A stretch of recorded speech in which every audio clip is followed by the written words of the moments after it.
सबसे आला व औला हमारा नबी, सबसे बाला व वाला हमारा नबी, सारे अच्छों में अच्छा समझिए जिसे, है उस अच्छे से अच्छा हमारा नबी।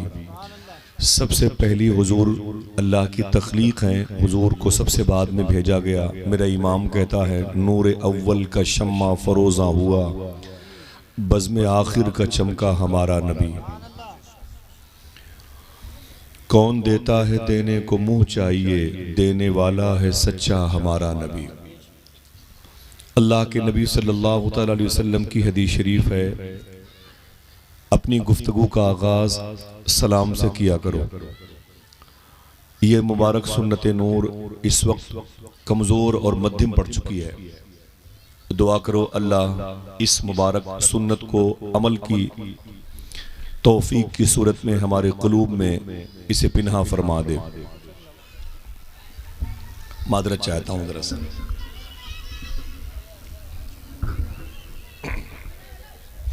माफ़ी चाहता हूँ आप, मैं किसी से सब खिदमत नहीं लेता। फारूक भाई मेरे भाई हैं, बगदादी साथी हैं माशाअल्लाह।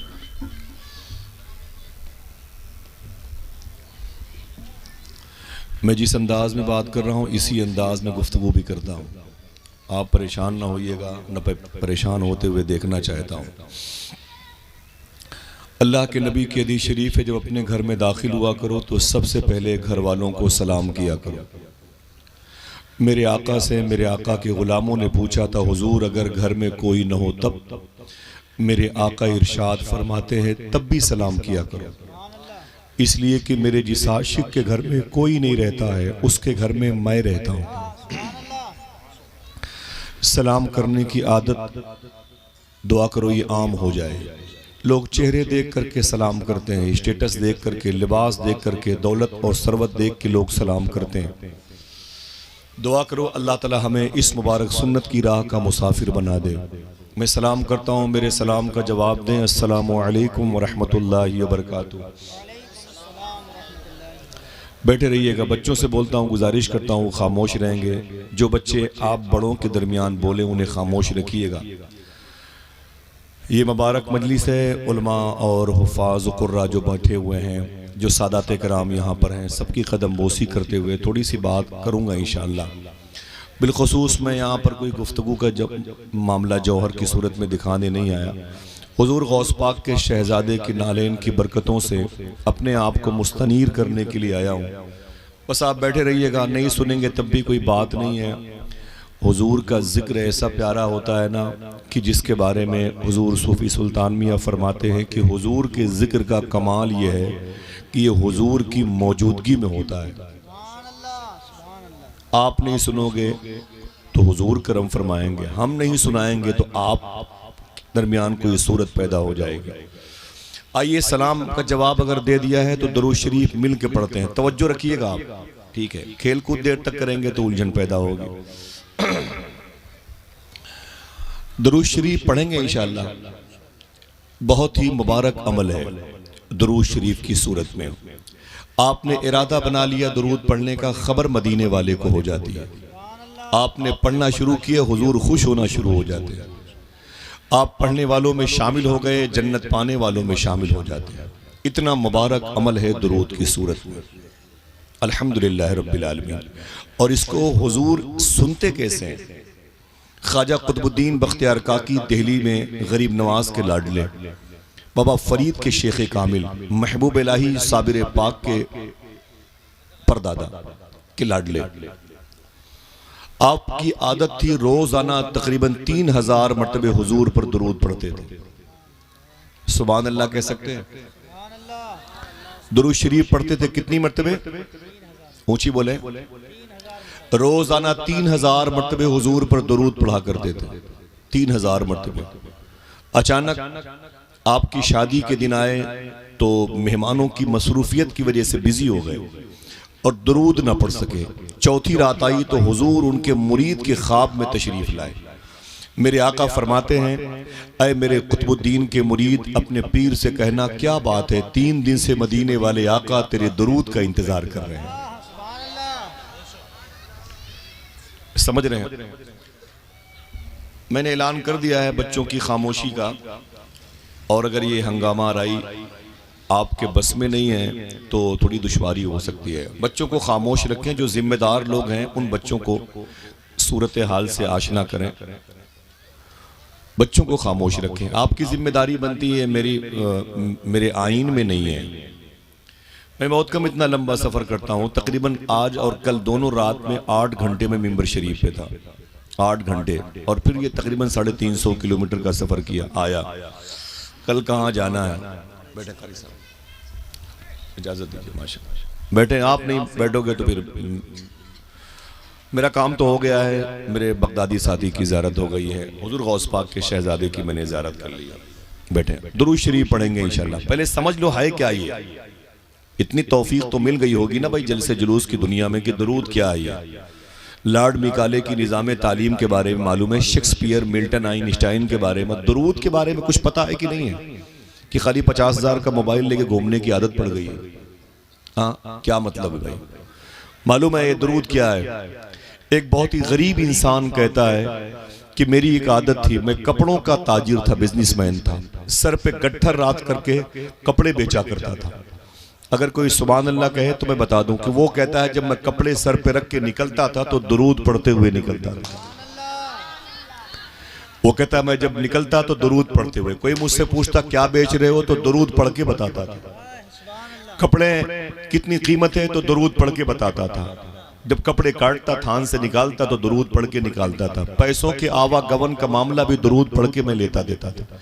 जब वापस आता तो दुरूद पढ़ते हुए वापस आता था। वो कहता है कि मैं जब घर में सोने से पहले बिस्तर पे आता, बड़ा गरीब इंसान था, तो हुजूर पर दुरूद पढ़ के सोता था, और जब उठता तो दुरूद, वजू के बाद फिर दुरूद पढ़ता था। वो आशिक कहता है कि एक दिन मैं घर पे दुरूद पढ़ के सोया था, मेरे ख्वाब में हुजूर तशरीफ लाए। कम से कम हुजूर तशरीफ जिसके ख्वाब में लाए हैं उसकी किस्मत को ही सलाम करते हुए सुभान अल्लाह कहते हैं। सुभान अल्लाह। आप लोग और करीब आ जाए, मैं कुर्सी लेके करीब आ जाए, थोड़ी सी ये राह हमवार रखिएगा, बस ज़्यादा नहीं, और करीब आए। बोलते रहिएगा, कोई काम नहीं है, सिर्फ बैठे तवज्जो सुन लीजिए। थोड़ी सी कुर्सियाँ करीब लाइए, बैठे, कोई भी खेल कूद न करें भाई।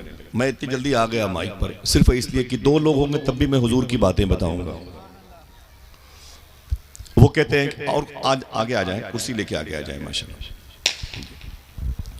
वो कहता है कि जब मैं सोया तो मेरे ख्वाब में हुजूर तशरीफ लाए। अच्छा, हाथों को उठा के बताओ कि हुजूर आ सकते हैं कि नहीं। ये कोई आम सवाल नहीं है, बड़ी बात है। हुजूर ख्वाबों में आ सकते हैं कि नहीं? बेशक बेशक। अकीदा है तो जरा जोर से बोलो, आ सकते हैं। तभी तो आपने दुआ मांगी है, सुना है आप हर आशिक के घर क्या बात है, वाह वाह, सुभान अल्लाह, सुभान अल्लाह। मेरे भी घर में हो जाए चरागा या रसूल, सुभान अल्लाह, बहुत अच्छा। आपने तभी तो दुआ मांगी है। वो कहता है मेरे ख्वाब में हुजूर तशरीफ लाए, जब मैंने हुजूर को देखा तो दुरूद पढ़ने लगा। क्या बात, सुभान अल्लाह। इससे पहले बगैर देखे पढ़ता था, आज देख के पढ़ने लगा। तो मालूम है उसके बाद हुजूर ने क्या कहा? ये मेरे भाई बच्चे बैठे हुए हैं और ये बुजुर्ग बैठे हुए, उलमा की मुबारक जमात है। वो कहते हैं अल्लाह के नबी सल्लल्लाहु ताला अलैहि वसल्लम ने मेरे दोनों बाजुओं को पकड़ा यूं, और पकड़ के अपने करीब खींचते हुए इरशाद फरमाया कि ऐ मेरे आशिक, तू जिन होठों से मुझ पर दरूद पढ़ता है मैं उन होठों को चूमना चाहता हूँ। क्या बात है, सुभान अल्लाह। ये मामूली बात है, तू जिन होठों से मुझ पर दरूद पढ़ता है मैं उन होठों को चूमना चाहता हूँ। वो कांप गया, उसने कहा ना ना हुजूर ना, मेरे होंठ बड़े गंदे हैं, मैं गुनहगार इसी अशियार इंसान, हुजूर मुझे माफ कर दें मेरी खता को, मैं इस लायक नहीं। और आपके काफूरी और नूरी होंठ हैं। मेरे आका फरमाते नहीं, मैं तेरे इन होठों को चूमना चाहता हूँ जिन होठों से तू मुझ पर दरूद पढ़ता है। वो कहता है कि हुजूर मेरे दोनों बाजुओं को पकड़ के अपनी तरफ खींच रहे थे, अपनी तरफ खींच रहे थे, और मैं डर के मारे पसीने से शराबोर हो रहा था। वो कहता है मुझे लगा कि अब हुजूर के मुबारक होंठ मेरे होंठ से मिल जाएंगे। मैंने महसूस कर लिया कि हुजूर के मुबारक होंठ मेरे होंठ से मिल जाएंगे, तो मैंने अपना चेहरा घुमा लिया।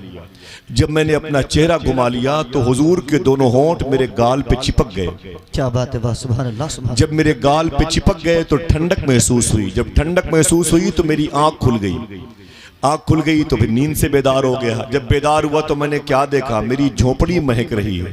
क्या बात है, सुभान अल्लाह, सुभान अल्लाह। वो कहता है मेरी झोपड़ी मेरा घर महक रहा था, मैं खुश था मेरे घर पे हुजूर आए। अल्लाह अकबर। आज मेरी ये दुआ कबूल हो गई है। सुना है आप हर आशिक के घर तशरीफ लाते हैं, मेरे भी घर में हो जाए चरागा या रसूल अल्लाह। सुभान अल्लाह, सुभान वो कहता है कि वालेकुम अस्सलाम व रहमतुल्लाह। वो कहता है कि मेरा घर महक रहा था, मैंने फजर की नमाज पढ़ी। नमाज पढ़ने के बाद वो कहता है कि मैं अपनी गली से गुजर रहा था, तो वो कहता है मैं अपनी गली से गुजर रहा था तो मैंने क्या देखा कि मोहल्ले के लोग दौड़ा करके मुझे पकड़े। फरमाया ठहर ना भाई ठहर ना। मैंने कहा क्या बात है? तो लोगों ने कहा कि ये बता, तू इतना गरीब इंसान, तेरे पास कपड़े पहनने के लिए नहीं है, तेरे पास घर नहीं है रहने के लिए, रोटियां नहीं है खाने के लिए, इतना कीमती इत्र तूने कहां से लगा लिया है? अगर आपकी तवज्जो होती तो आप यहां सुभान अल्लाह कह सकते थे।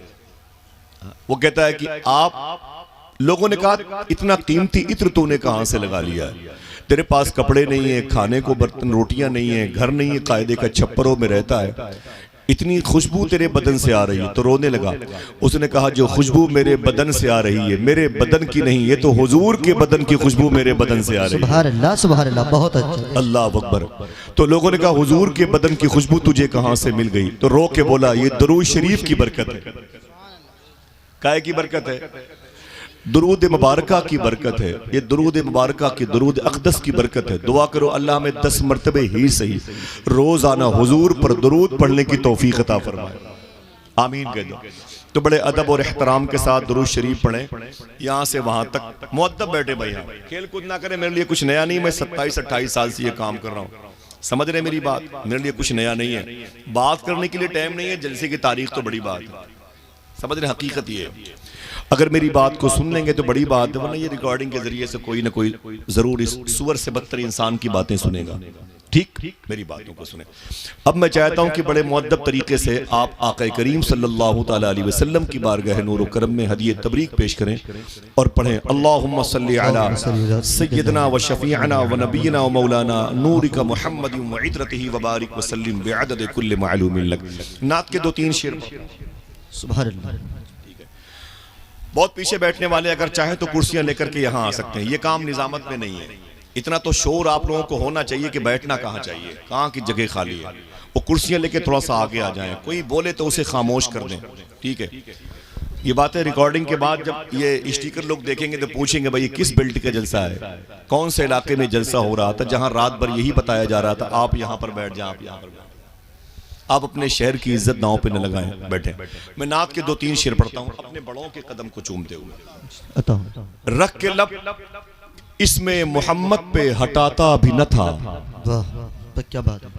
रख के लब इसमें मोहम्मद पे हटाता भी न था, जब मुझे नामे नबी ठीक से आता भी न था। क्या बात है, वाह वाह। जब मुझे नामे नबी ठीक से आता भी न था और आप पहले ही मुआफी उसे दे देते थे।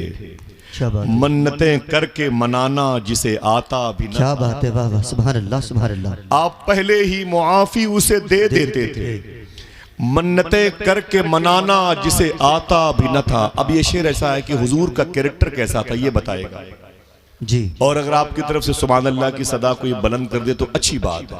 सुभान अल्लाह। रख के लब इसमें मोहम्मद पे हटाता भी न था, जब मुझे नामे नबी ठीक से आता भी न था। आप पहले ही मुआफी उसे दे देते थे, मन्नतें करके मनाना जिसे आता भी न था।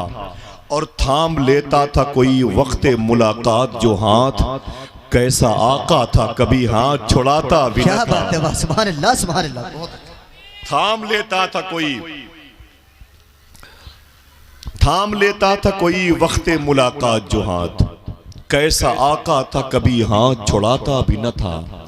आप ही आप उतरते थे फरिश्तों के हुजूम, बादशाह ऐसा था दरबार सजाता भी न। क्या बात है, वाह वाह। नारे तकबीर, नारे रिसालत, उलमा अहले सुन्नत। बादशाह ऐसा था दरबार सजाता भी न था, अपने कांधों पे निवासे लिए चल पड़ते थे, गोद में जब कोई बच्चों को बिठाता भी न था। क्या बात। थाम लेता था कोई वक्त मुलाकात जो हाथ, कैसा आका था कभी हाथ छुड़ाता भी न था। अल्लाह तबारक व तआला ने कुरान शरीफ में इरशाद फरमाया, कुल्लु नफ्सिन ज़ाइक़तुल मौत, हर नफ्स को मौत का मज़ा टेस्ट चखना है, हर नफ्स को मौत का जायका चखना है। कुरान की मुबारक आयत करीमा है। दुआ करो अल्लाह हमें मौत से पहले मौत की तैयारी की तौफीक अता फरमाए। कोई ऐसा शख्स नहीं है जो आया हो और उसको मौत ना आए, वाक़ई हो उसके साथ उसकी मौत ना आए। मरना उसी को नहीं है जो पैदा नहीं हुआ, समझ रहे हैं? वही नहीं मरेगा जो पैदा नहीं हुआ। बकिया जो भी इंसान जमीन पर आया है उसकी मौत आके रहेगी, कोई बच नहीं सकता है। कोई ये ना सोचे कि अभी तो मेरी उम्र ही क्या है। बड़े बड़े जवानों को कब्रिस्तान की मिट्टी खा गई। 40 सेकंड के अंदर तुर्की और शाम में तकरीबन 4 लाख लोग मर गए हैं 40 सेकंड के अंदर। जो 40 सेकंड पहले ये सोचते थे भाई अभी तो 40 साल तक रहना है, अभी ज़मीन की प्लाटिंग, अभी फ्लैट्स खरीदने हैं, बड़ी बड़ी महंगी महंगी गाड़ियों से सफ़र करना है, अभी तो ये काम बाकी है, अभी तो ये ट्रैवलिंग करनी है, वो अय्याशी के लिए सामान है, ज़िंदगी अभी ढूंढने की तलब थी उनको। 40 सेकंड के ज़लज़ले ने उनकी पूरी नस्लों की फाइल को तुर्की के मलबे के नीचे दबा के ख़त्म कर दिया। क्या समझते हैं आप?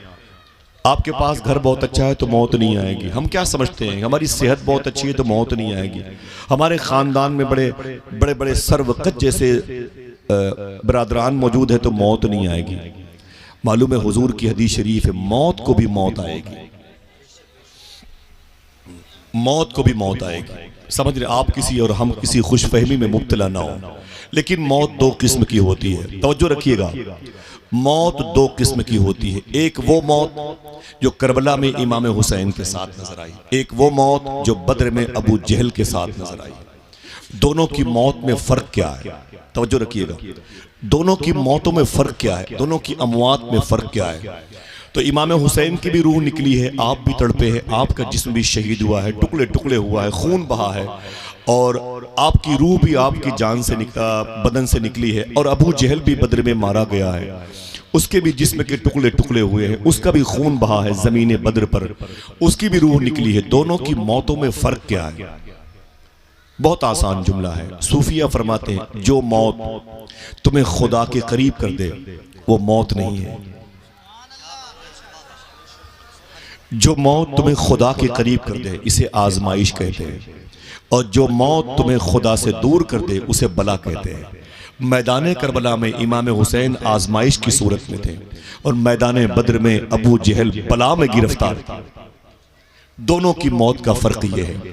अब अगर किसी के दिल के अंदर अल्लाह का खौफ होता है, उसके हबीब की मोहब्बत होती है, तो उसकी मौत कैसे होती है?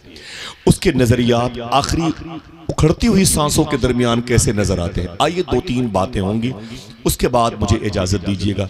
लेकिन याद रखिए कोई 1-2 बात तो अपनी बहनों को, अपनी माओं को सुनाने के लिए आप यहां से लेके जाइएगा, ठीक है? बच्चों को जरा सा खामोश रखिएगा, थोड़ा सा खामोश कर दें। अल्लाह आपको हुजूर गौस पाक की अजमत का वास्ता खामोश कर दे। तवज्जो दीजिए, मौत किसे कहते हैं? शायर ने कहा था मौत वो है कि करे जिसका जमाना अफसोस, मौत वो है कि करे जिसका जमाना अफसोस, यूं तो आए हैं सभी दुनिया में मरने के लिए। समझ रहे हैं? सरकार गौसे आजम बड़े पीर सैयदना शेख अब्दुल कादिर जिलानी, कभी आऊंगा चुपके से 2-4-10 लोग कहीं बैठेंगे तो फिर गौस पाक की बातें करूंगा इंशाअल्लाह। अभी मुझे 1 हफ्ता भी नहीं हुआ बगदाद शरीफ से आए हुए, अभी 1 हफ्ता भी करीब नहीं हुआ गौस पाक की बारगाह से आए। ये 1 साल में तकरीबन मेरी 3री हाजिरी थी। अल्हम्दुलिल्लाह रब्बिल आलमीन। मेरी ज़िंदगी बगदाद शरीफ आने और जाने में गुजर रही है। दुआ करो अल्लाह मुझे सच्ची तौबा की तौफीक अता फरमाए, ठीक है? बच्चों को खामोश रखिएगा भाई इधर साहब। हाँ, बार बार कई मरतबे ज्यादा मुझे ऐलान कर दिए, इतनी बातें तो मैं रात भर निजामत में नहीं करता। सुने आप, हुजूर गौसे आजम रदी अल्लाह तआला अपने कुछ मुरीदों के साथ सफर फरमा रहे थे। अचानक एक आशिक सामने आया, उसने कहा शेखी। फरमाया क्या बात है? कहा हुजूर तकरीर कर दीजिए मेरे दरवाजे पर, आज हमें नजराने चाहिए, मोटे मोटे लिफाफे, और ट्रेवलिंग के लिए फ्लाइट्स के सफर चाहिए वगैरह वगैरह। हुजूर गौस पाक चंद मुरीदों के साथ सफर फरमा रहे थे और मुरीद ने कहा कि हुजूर मेरा घर है, तकरीर करके जाइए। सरकार गौस आजम फरमाते हैं बैठ जाइए। फरमाया बैठ जाइए। लोग बैठ गए, तकरीर शुरू कर दी उसी के दरवाजे पर। कितने लोग रहे होंगे? 25-50 लोग। तकरीर आपकी बमुश्किल 2 से 2.5 मिनट हुई है। तकरीर आपकी 2 से 2.5 मिनट बमुश्किल हुई है। 8 लोगों की जान गई है, 8 लोगों की मौतें वाक़ई हुई हैं, 8 लोग इंतकाल किए हैं हुजूर गौस पाक की मजलिस में। तकरीर आपने कितनी देर की है? 2 से 2.5 मिनट तक हुजूर गौस पाक रज़ी अल्लाह। और इंतकाल कितने लोग किए हैं? तकरीबन 8 लोग। लोग परेशान हो गए। जब तकरीर गौस पाक ने खत्म की, कहा हुजूर ये 8 लोग जिनका इंतकाल हुआ है, इन्होंने क्या समझा है? इन्होंने क्या समझा है? फरमाया जो मैं कहना चाहता था इन 8 ने समझ लिया। अगर कहो तो बता दूं कि गौस पाक ने 2-2.5 मिनट में कहा क्या था? बता दूं? हुजूर गौस पाक फरमाते हैं मेरी बीवी को पता है। हुजूर गौस आज़म फरमाते हैं कि मेरी अहलिया को, मेरे घर वालों को पता है कि शेख अब्दुल कादिर मेरे आका दही बहुत पसंद फरमाते हैं। गौस पाक दही बहुत खाते थे, ठीक है, दही बहुत पसंद फरमाते थे। गौस पाक फरमाते हैं कि मेरे घर वालों को इल्म है कि मैं दही बहुत खाता हूँ। तो इत्तेफाक से कहीं दही आ गई थी घर पे, तो फरमाते हैं गौस आज़म सरकार कि मेरी अहलिया ने, मेरे बच्चों की माँ ने सोचा ये दही कहीं खराब ना हो जाए, उसे मिट्टी के बर्तन में रख दिया, उसे मिट्टी के बर्तन में रख दिया।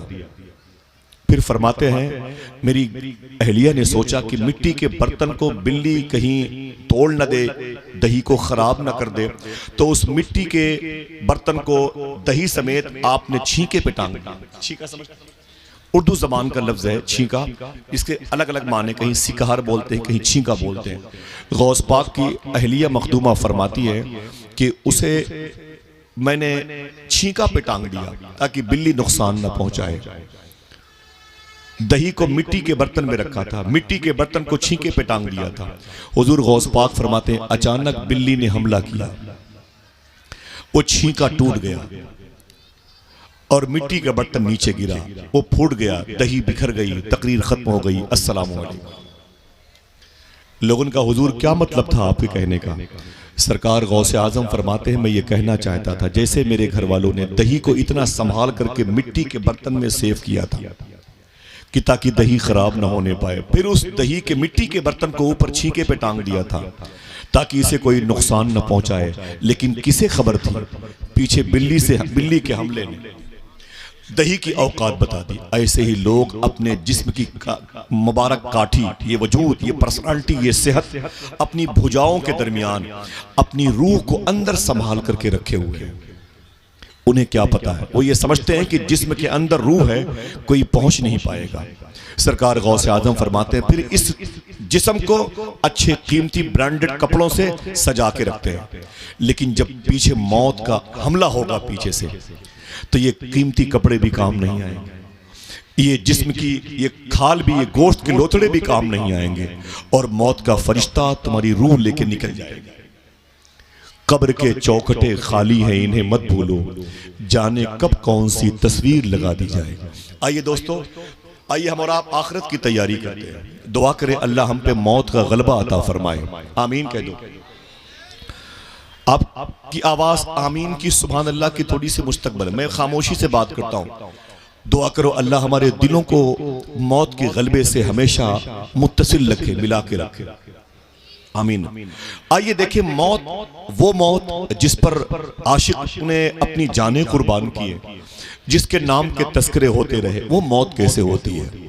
एक वो मौत होती है जो बद्र में अबू जहल की सूरत में है, एक वो मुबारक शहादत का जाम पिया मैदान करबला में इमाम हुसैन। अभी 8 या 9 दिन हुए करबला शरीफ में था मैं, 9-10 दिन हुए इमाम हुसैन की बारगाह में। दुआ करो अल्लाह आप सबको हाजिरी की तौफीक अता फरमाए। मेरी फारूक भाई से मुलाकात भी वहीं की है, वही ताल्लुक़ कल्बी व जिस्मी व रूही है जो मुझे यहाँ खींच लाया है। एक बात करता हूँ, ज़मीन है मदीने शरीफ की, कोई कह दे सुभान अल्लाह। मोबाइल की तरफ तवज्जो कम हो गई हो तो मैं बात कर दूँ। ज़मीन है मदीने शरीफ की, अल्लाह के नबी सल्लल्लाहु ताला अलैहि वसल्लम इसी मुबारक शहर में रहते थे। कोई है इस मुबारक मस्जिद में जिसने मदीने शरीफ की ज़ियारत की है? ज़रा हाथों को उठा के बताएं। जिसने मदीने शरीफ, मेरे हाजी साहब है माशा, 2 3 4 लोग हैं, 5 7 लोग हैं माशाल्लाह। अच्छा, कितने लोग जाना चाहते हैं? सुभान अल्लाह। दुआ करो अल्लाह सबको हाजिरी की तौफीक अता फरमाए। मुल्तान में एक साहब थे, जब कोई मदीने शरीफ जाता था तो उसे एक खत दिया करते थे, बोले ये खत हुजूर की जाली पे रख देना, ये खत हुजूर को दे देना, ये खत हुजूर को दे देना। तकरीबन 150 खत भेज चुके थे। एक हाजी साहब जाने लगे, बोले मेरा भी एक खत लेके जाना, हुजूर को दे देना। तो उसने कहा क्या बात है, जब कोई मदीने शरीफ जाता है एक खत तुम थमा देते हो, इसे हुजूर को दे देना, इसे हुजूर को दे देना, क्या मतलब है? तो वो रोने लगा आशिक। उसने कहा कभी न कभी तो जवाब आएगा, कभी न कभी तो जवाब आएगा। हुजूर की बारगाह में कोई जाया करे ना तो अपना सलाम नियाज पेश किया और कहा करो कि सरकार करम फरमाए, कभी ये बूढ़ी आंखें, कभी गुनहगार आंखें भी आपके दरबार को देखें। जिम्मेदार लोगों तो खामोश करवा दीजिए, अच्छा नहीं लग रहा है भाई। रात में कम से कम लाखों लोग थे जलसे में, इतनी उलझन नहीं हुई मुझे, समझ रहे। मैं तकरीबन वहां पर 25-26 साल से जा रहा हूं, उर्से सरकार मसूरी शरीफ में। माँ बहनों से भी गुजारिश है बच्चों को अपने पास रखें, और आपसे भी गुजारिश है बच्चों की आवाज को कम करें भाई। बता दिया करो कि हमारे इलाके में कोई गुफ्तगू नहीं सुनता तो क्यों इतना लंबा कोई सफर करेगा भाई, 700-800 किलोमीटर का। अल्लाह के नबी सल्लल्लाहु ताला अलैहि वसल्लम के शहर में एक यहूदी था जो हुजूर से बड़ी दुश्मनी रखता था। हुजूर का नाम सुन के वो जल भुन जाता था। आमीना के लाल से उसे नफरत थी, बड़ा तासुब परस्त जिसे आप जनसंगी कहते हैं, बहुत सख्त हुजूर से नफरत करता था। वो जहां बैठता था हुजूर के खिलाफ बातें करता था, अपने बीवी बच्चों के सामने हुजूर के खिलाफ बातें करता था। लेकिन उसका एक बेटा था, वो बेटा अपने घर में हुजूर के खिलाफ बातें सुनता रहता था। वो कह रहा था कि एक दिन मैं मदीने शरीफ की गली में निकला ना, मैं इधर से जा रहा था, उधर से हुजूर आ रहे थे। दिल कहे तो सुभान अल्लाह कह दिया करो। वो कहता मैं इधर से जा रहा था, उधर से हुजूर आ रहे थे। जब मैंने हुजूर को देखा तो तड़प गया। क्यों? कभी मैंने ऐसी आंखें नहीं देखी थी, सुभान अल्लाह। मैंने कभी ऐसे लब नहीं देखे थे, ऐसे रुखसार नहीं देखे थे।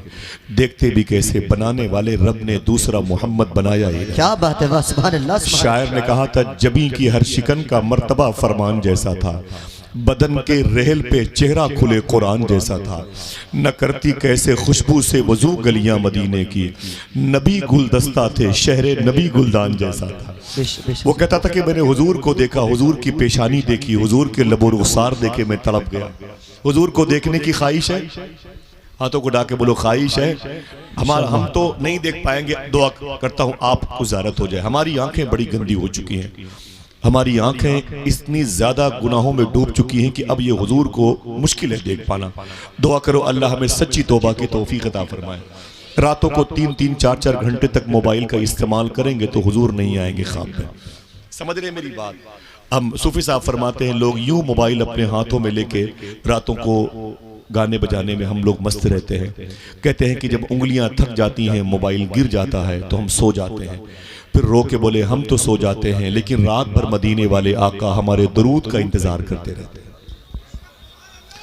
कब तक परेशान करोगे हुजूर की रूह को? कब तक तकलीफ दोगे? हम और आप दोनों मिलकर के दुआ करो अल्लाह हमें मुसलमान बना दे। अल्लाह हमारे दिल को, हमारी फिक्रों को, हमारी आंखों को मुसलमान कर दे। वो यहूदी का बच्चा कहता है जब मैंने हुजूर को देखा तो देखता रह गया। तेरा हुस्न मेरी निगाह में बखुदा खुदा की किताब है, तेरी बंदगी तो अलग रही, तुझे देखना भी सवाब है। वो कहता मैं हुजूर के करीब गया, मैंने कहा आप कौन हैं? तो मेरे आका फरमाते हैं मैं अल्लाह का रसूल हूँ। सुभान अल्लाह। अगर वजीर आजम की बात होती तो कहता खामोश रहना, सुभान अल्लाह ना कहना। बात तो मदीने वाले आका की हो रही है, सुभान अल्लाह, जिनका नाम सुन के फरिश्ते सुभान अल्लाह कहते हैं, समुंदर की मछलियां सुभान अल्लाह कहती हैं, दरख्तों की हरी पत्तियां सुभान अल्लाह कहती हैं, तितलियां सुभान अल्लाह कहती हैं। आप तो अशरफुल मखलूकात हैं। उसने कहा आप कौन है? मेरे आका फरमाते मैं अल्लाह का रसूल हूँ, कुरान मुझ पर नाजिल हुआ है, जिसके यतीम का कोई नहीं उसका मैं सहारा हूँ, बेवाओं की खबरगिरी करने वाला मैं हूँ। जब लोगों की भूख लगती है तो मुझे देख लेते हैं, भूख मिट जाया करती है। जब प्यास का एहसास होता है तो मुझ मोहम्मद की ज़ियारत कर लेते हैं, उनकी प्यास बुझ जाया करती है। जिसका कोई नहीं उसका मैं हूं। अल्ताफ हुसैन हाली ने कहा था, वो नबियों में रहमत लक़ब पाने वाला, मुरादें गरीबों की बर लाने वाला, उतर कर हिरा से सुए कौम आया और एक नुस्खे कीमिया साथ लाया। वो तासुब परस्त यहूदी का बच्चा कहता है कि मैंने हुजूर जैसा हसीन चेहरा कभी नहीं देखा। मेरे दिल में हुजूर की मोहब्बत पैदा हो गई। कह दो सुभान अल्लाह। सुभान अल्लाह, सुभान अल्लाह इसका सवाब हाजी नौशे साहब किबला को भी, और वो जिस कब्रस्तान में लेटे हैं उस कब्रस्तान के तमाम तर मुर्दों की रूह को भी, और आप सबके गुजरे हुए माँ बाप दादा की रूह को भी इसका सवाब नज़र फरमा दे। आमीन। फिर से मोहब्बत से कह दें सुभान अल्लाह, सुभान अल्लाह। बस बैठे रहिए कि मेरी बात ऐसी होती है, मैं आपके कदम को चूम करके थोड़ी सी बात बताना चाहता हूँ।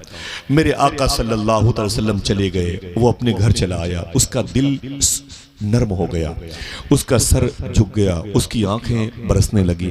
जब वो अपने बिस्तर पे आया ना तो रोने लगा, हुजूर की याद आई तो रोने लगा। लेकिन किससे कहता? बीवी हुजूर की दुश्मन है, बाप हुजूर का दुश्मन है, घर के दरो दीवार हुजूर के दुश्मन है। तकिए पे आंसू बहाने लगा और आंसू बहाते बहाते सो गया। सुबह हुई तो हुजूर की मोहब्बत में परेशान हो गया। जब ज्यादा हुजूर की याद आई ना, अब करता क्या ना करता, उठा।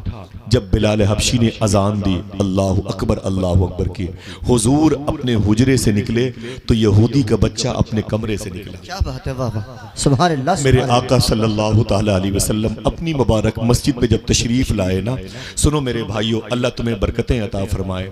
तुम बड़ी अजीम शान जमीन के बेल्ट के इलाके में रहते हो।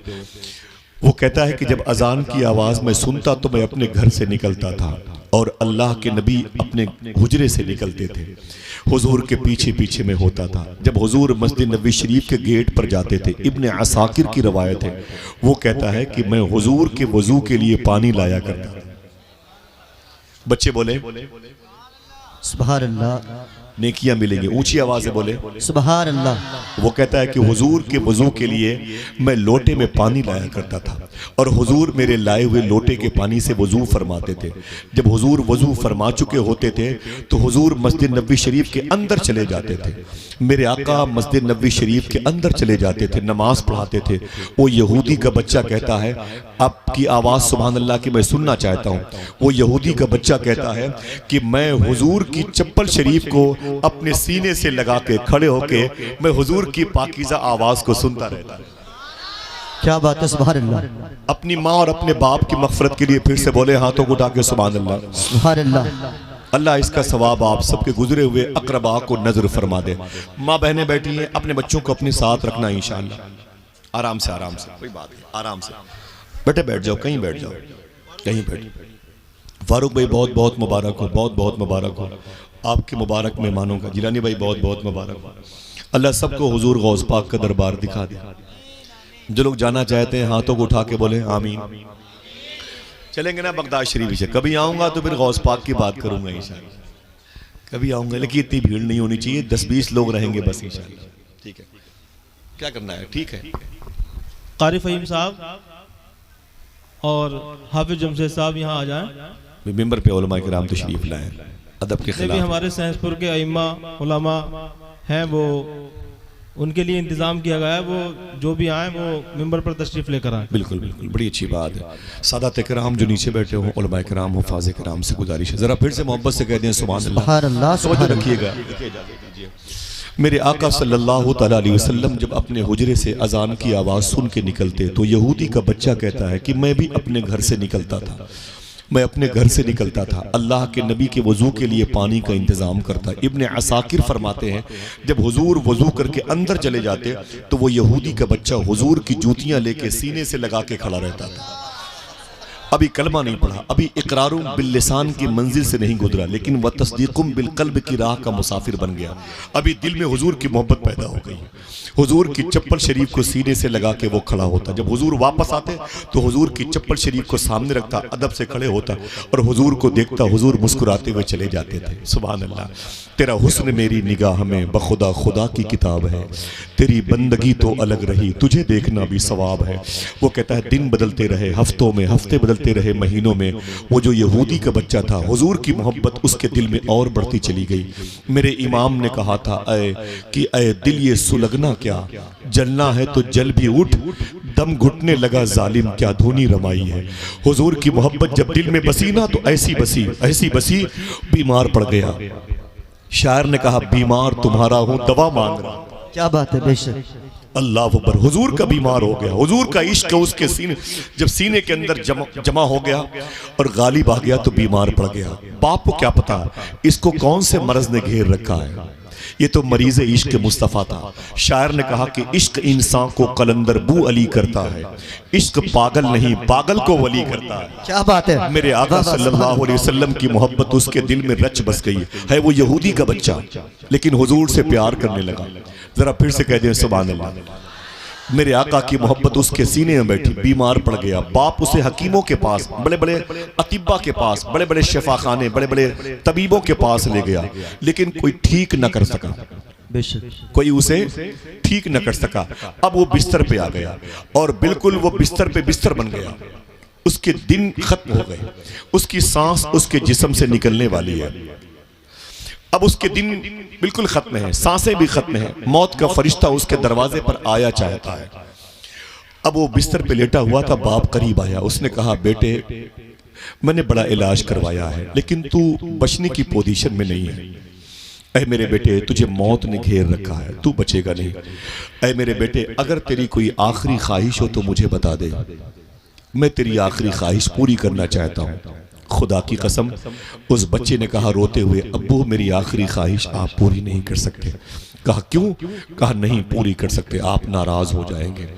बच्चे से उसके बाप ने कहा नहीं बेटा, तेरे मरने से पहले अपनी औकात के मुताबिक तेरी आखिरी ख्वाहिश को पूरी करूंगा। तो बच्चे ने कहा अगर मेरी आखिरी ख्वाहिश पूरी करना चाहते हैं तो मेरी आखिरी ख्वाहिश ये है। देखना कितने लोग सुभान अल्लाह कहते हैं।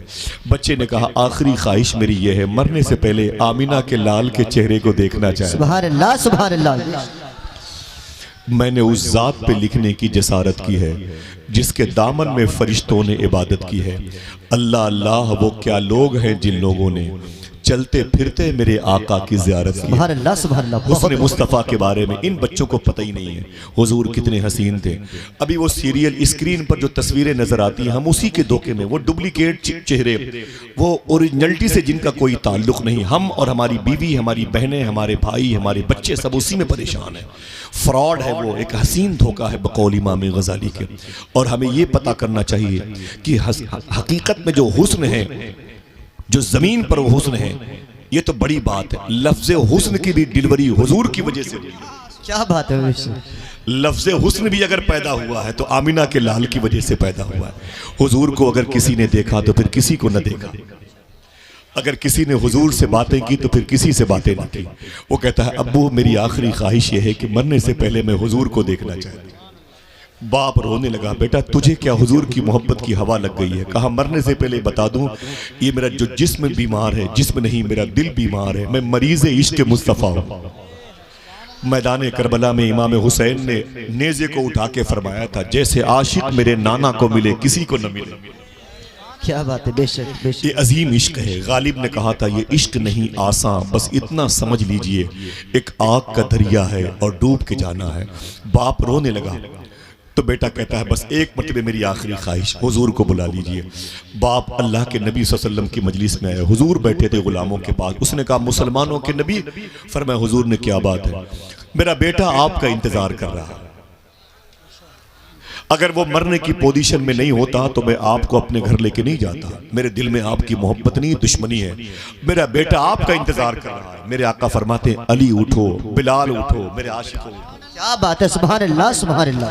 हुजूर सल्लल्लाहु ताला अलैहि वसल्लम ने अपने गुलामों को लिया और ले करके उस यहूदी के घर पे तशरीफ लाए। कह दो सुभान अल्लाह। दुआएं हमने मांगी है, सुना है आप हर आशिक के घर तशरीफ लाते हैं। मेरे भी घर में हो जाए चरागा या रसूल अल्लाह, लेकिन आ नहीं सकते हुजूर। हमारे बीवी के कमरे से रात के 12 बजे गाने की आवाज़ आती, हमारी बहू के कमरे से रात के 1 बजे गाने बजाने की। हमारे बच्चे रात रात भर पबजी गेम खेलते हैं। हमारे घरों में गाने बजाने का माहौल है, हुजूर नहीं आएंगे। इस दिल में बस चुकी है तमन्ना गुनाह की, ये दिल नबी की याद के काबिल नहीं रहा। नहीं संभल रहा है हमसे इस्लाम, ऐ अल्लाह हमारे दिलों को मुसलमान कर दे। आमीन कह दो। ऐ अल्लाह हमारी सोच को मुसलमान कर दे, हमारी फिक्रों को मुसलमान कर दे। हम ये समझ रहे हैं कि हुजूर नहीं देख रहे हैं, अल्लाह अकबर। जो कहता है हुजूर ये नहीं जानते, हुजूर ये नहीं जानते, सूफी सुल्तान में फरमाते हैं उसके इस ना जानने को भी हुजूर जानते हैं। क्या बात है, बेशक सुभान अल्लाह। उसके इस ना जानने को भी हुजूर जानते हैं। समझ रहे हैं आप? वक्त होता तो बताता कि हुजूर क्या क्या जानते हैं। मेरा ये टॉपिक नहीं है, मौत मेरा टॉपिक है। अल्लाह के नबी सल्लल्लाहु अलैहि वसल्लम जब घर पे तशरीफ लाए ना, तो वो यहूदी का बच्चा जिसके दिल में हुजूर की मोहब्बत थी, जब उसने हुजूर को अपने घर में देखा तो रोने लगा। ये आंसू खुशी के थे। शायर कहता है वो आए घर में हमारे खुदा की कुदरत है, वो आए घर में हमारे खुदा की कुदरत है, कभी हम उनको कभी अपने घर को देखते हैं। वो कहता है हुजूर मेरे घर पे तशरीफ लाए, मैं रोने लगा तो हुजूर ने मुझसे मुखातिब होकर फरमाया कलमा पढ़ ले। क्या बात है, बेशक। क्या फरमाया? ऊंची आवाज में मेरे आका फरमाते हैं कलमा पढ़ ले, कलमा पढ़ ले। जैसे हुजूर ने फरमाया कलमा पढ़ ले, उसने अपने तासुब परस्त, अपने सख्त मिजाज वाले बाप को देखा कि हुजूर तो कह रहे हैं कलमा पढ़ने के लिए, लेकिन मेरा बाप बहुत सख्त है, तासुब परस्त है, ये तो नाराज हो जाएगा। जैसे उसने बाप की तरफ देखा, रब ने उसके बाप के दिल को बदल दिया। उसके बाप ने एक जुमला कहा, ये जुमला आप तक पहुंच जाए तो सुभान अल्लाह कह दीजिएगा। हुजूर ने फरमाया कि कलमा पढ़ ले, कलमा पढ़ ले।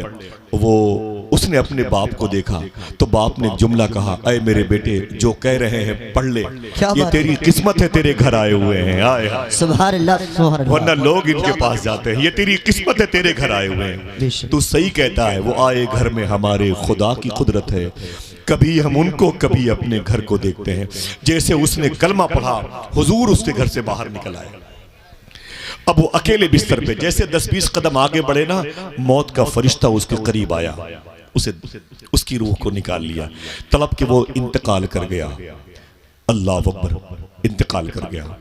इंतकाल कर गया तो बाप दौड़ा हुआ आया, कहा मुसलमानों के नबी, वो जिसको आपने अभी कलमा पढ़ाया है मेरे बेटे को, वो तो मर गया है, अब वो मेरे किसी काम का नहीं, उसे आप ले जाओ।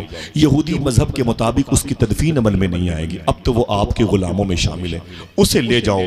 मेरे आका सल्लल्लाहु ताला अलैहि वसल्लम ने फरमाया, आए मेरे गुलामों लौट चलो, लौट चलो, उसे उठा लो, उसकी लाश को उठा लो। हुजूर के गुलामों ने उसकी लाश को उठाया। अब वो जो यहूदी के घर में उसकी लाश पड़ी थी, वही लाश अब हुजूर की पाकीज़ा हुजरे नूर तक पहुंच रही है, हुजूर की दहलीज तक पहुंच रही है। शायर कहता है कि आशिक का जनाजा है जरा धूम से निकले, आशिक का जनाजा है जरा धूम से निकले, महबूब की गलियों में जरा घूम के निकले। अल्लाह के नबी सल्लल्लाहु अलैहि वसल्लम की बारगाह में उसे लाया गया। उसके बाद हुजूर ने फरमाया इसे गुस्ल दो। हुजूर ने उसके कफन का इंतजाम किया। जब उसका जनाजा हुजूर लेके बकी शरीफ में गए, हुजूर ने उसकी नमाज जनाजा पढ़ाई। कह दो सुभान अल्लाह, सुभान अल्लाह।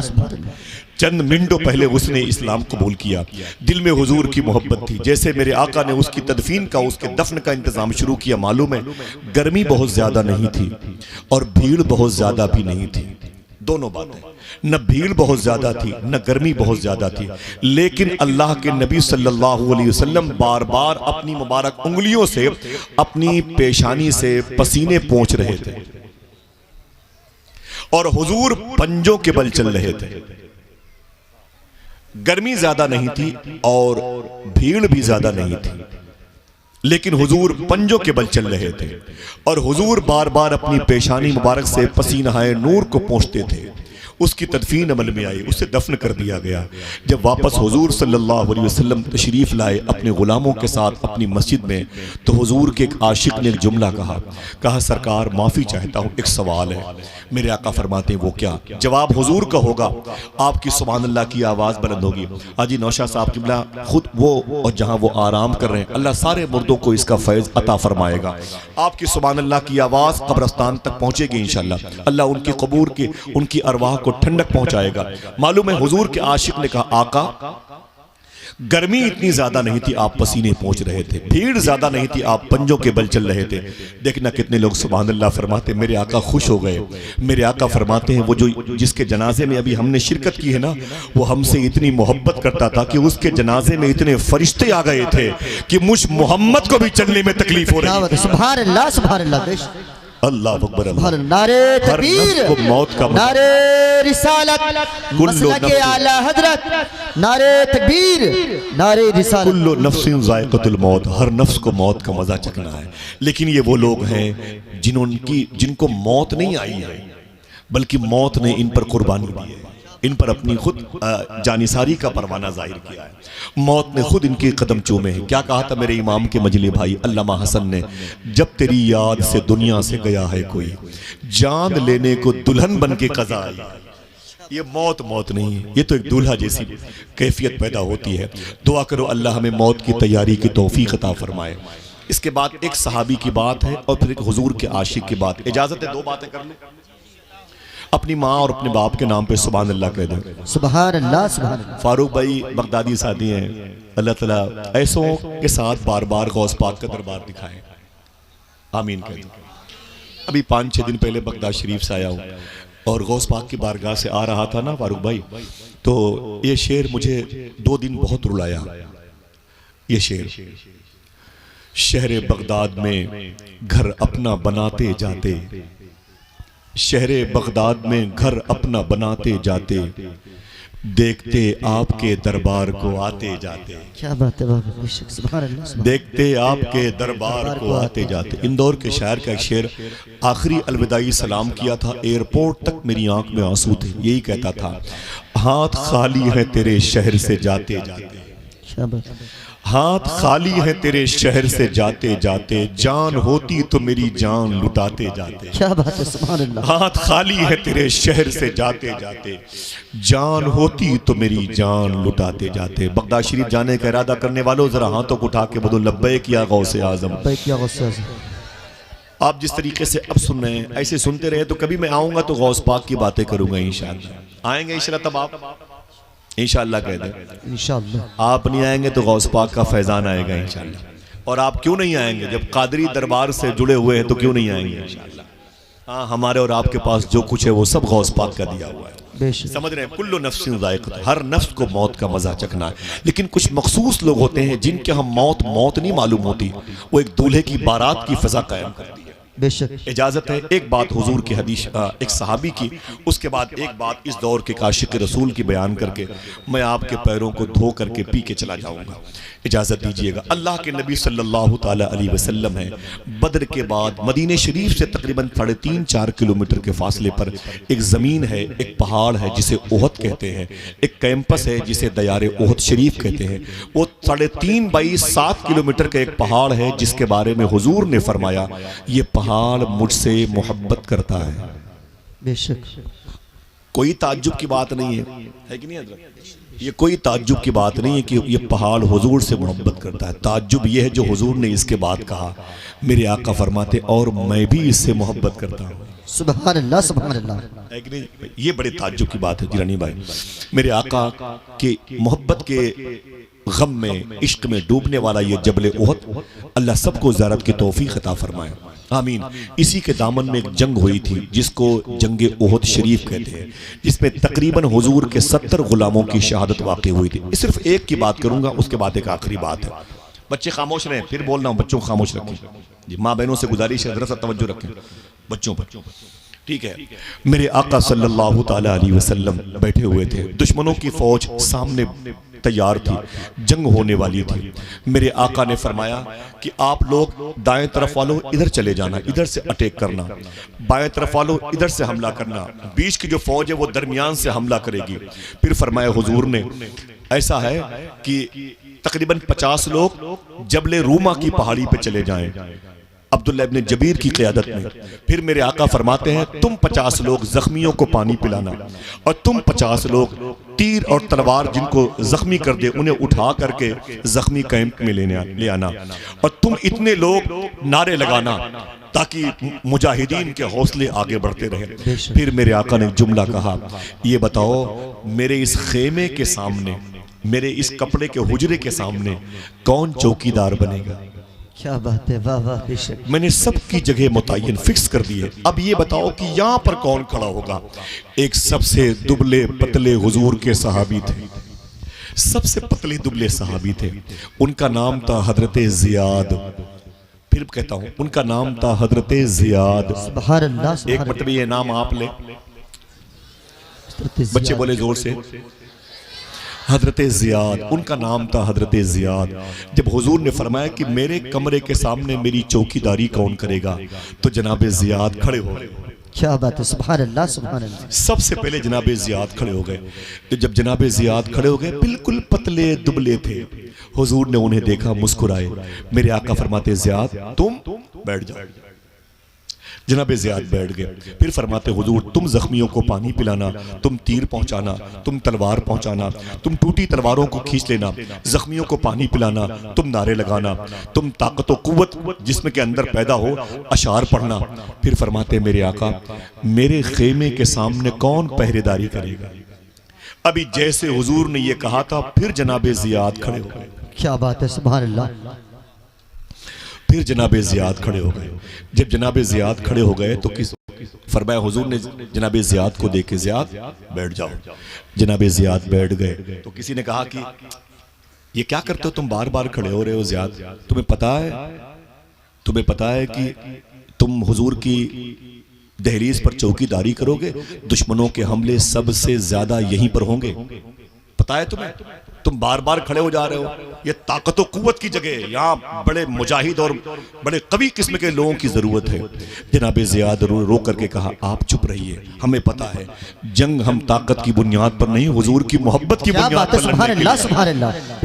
नारे तकबीर, नारे रिसालत, उलमाए अहले सुन्नत, मोहब्बते मुस्तफा, आशिकाने मुस्तफा, नारे तकबीर, नारे रिसालत, सुभान अल्लाह। उलमाए किराम की आमद है। मैं इस मुबारक बेल्ट, इस मुबारक सरहद, इस मुबारक ज़मीन जजीरे पर जितनी मुबारक शख्सियतें हैं, अल्लाह सबके मुबारक वजूद को मकबूल वजूद में तब्दील फरमाए। इजाज़त देंगे हुजूर, आखिरी एक दो बातें करता हूँ। इन नौजवान बुजुर्गों के कदम की बरकतों से अल्लाह हमें इस्तिफादा की तौफीक अता फरमाए। जरा फिर से अपने हाथों को उठा के बोल दें लब्बैक या रसूल अल्लाह, लब्बैक या रसूल अल्लाह। कुल्लु नफ्सिन ज़ायक़तुल मौत, हर नफ्स को मौत का मजा चखना है। देखिए मौत की बात हो रही है। जनाब जियाद बैठ गए। फिर हुजूर ने फरमाया ऐ अब्दुल्लाह इब्न जबीर, तुम जबल रूमा पहाड़ी पे चले जाना 50 तीर अंदाजों को लेके, जब तक मेरा नया ऑर्डर ना आ जाए वहां से उतरना नहीं। तुम बाएं तरफ रहना, तुम दाएं तरफ, कल्ब मैसरा मैमना वस्त की तरफ रहना, तुम जख्मियों को पानी पिलाना, तुम तलवारें पहुंचाना, तुम रसद पहुंचाना, कोई प्यासा हो तो उसे पानी देना, जख्मी हो तो उसे जख्मी कैंप पे लेके जाना। फिर अल्लाह के नबी ने फरमाया और मेरे खेमे के सामने कौन खड़ा होगा। इतना कहना था हुजूर का। फिर जनाब जियाद खड़े हो गए। सुभान अल्लाह, सुभान अल्लाह, अल्लाह अकबर। फिर जनाब जियाद खड़े हो गए। जब जनाब जियाद खड़े हो गए तो हुजूर ने फरमाया जियाद ताल इधर आओ, करीब आओ। जनाब जियाद हुजूर के कदमों के करीब आए। हुजूर ने कहा कि जियाद तुम्हें समझ में आ रहा है मैं क्या कह रहा हूँ। जनाब जियाद कहते हैं कि जी हुजूर, आप अपने खेमे के सामने एक चौकीदार चाहते हैं। तो हुजूर फरमाते हैं दुश्मनों का हमला मेरे खेमे की तरफ बहुत ज्यादा होगा, यहाँ जान भी जा सकती है। तो जनाब जियाद रो के बोले हुजूर ये जान आप पर ही तो कुर्बान करने के लिए मिली है। क्या बात है, सुभान अल्लाह, सुभान अल्लाह। जान दी हुई उसी की थी, हक तो ये है कि हक अदा ना हो सके। सरकार ये मेरी रूह की मेराज होगी, अगर आपकी दहलीज पर मेरी रूह निकले तो। मेरे आका फरमाते हैं जियाद समझ लेना ये कुर्बानी की जगह है, ये कुर्बानी की जगह है। जनाब जियाद कहते हैं हुजूर मैं यहाँ पर खड़ा रहूंगा, वादा करता हूँ। मेरे आका फरमाते हैं जियाद कब तक खड़े रहोगे। जनाब जियाद कहते हैं जब तक मेरे जिस्म के अंदर एक कतरा खून बाकी है मैं आपकी दहलीज नहीं छोड़ूंगा। मेरे आका सल्लल्लाहु अलैहि वसल्लम ने जनाब जियाद को अपनी तलवार अपनी ढाल दी। क्या बात है, बेशक अपनी तलवार अपनी ढाल दी जनाब जियाद को। फरमाया जियाद यहीं पे खड़े रहो। जनाब जियाद वहीं पे खड़े रहे। सुभान अल्लाह। जनाब जियाद वहीं पे खड़े रहे। अब जंग का बिगुल बजा, जंग का नकारा बजा, जंग की शुरुआत का अलम बुलंद हुआ। जनाब अबू सुफियान, जनाब खालिद इब्न वलीद ये अपोजिशन जमात में थे। हुजूर के गुलामों की शहादत इनसे होने वाली थी। अपोजिशन जमात में थे, अपोजिट में थे। जब जंग का बिगुल बजा, ऐलान हुआ, तो दोनों तरफ की फौजें एक दूसरे में मुदगम हो गई, दाखिल हो गई। जंग बड़े अजीब गरीब नतीजे से गुजरी है, कभी नशीब कभी फराज, कभी नशीब कभी ऊपर कभी नीचे। मालूम है, कभी बताऊंगा इंशाल्लाह उहद शरीफ के बात और दीगर शोहदा के बारे में, लेकिन मुझे ज़ियाद के बारे में बातें करनी है। मालूम है क्या हुआ? थोड़ी देर के बाद तकरीबन 72 जख्म आए थे जनाब ज़ियाद को। अल्लाह समद। हम अखबार पढ़ते हैं तो बेहोश हो जाते हैं, अब क्या होगा, मेरी बहन बेटियों का क्या होगा।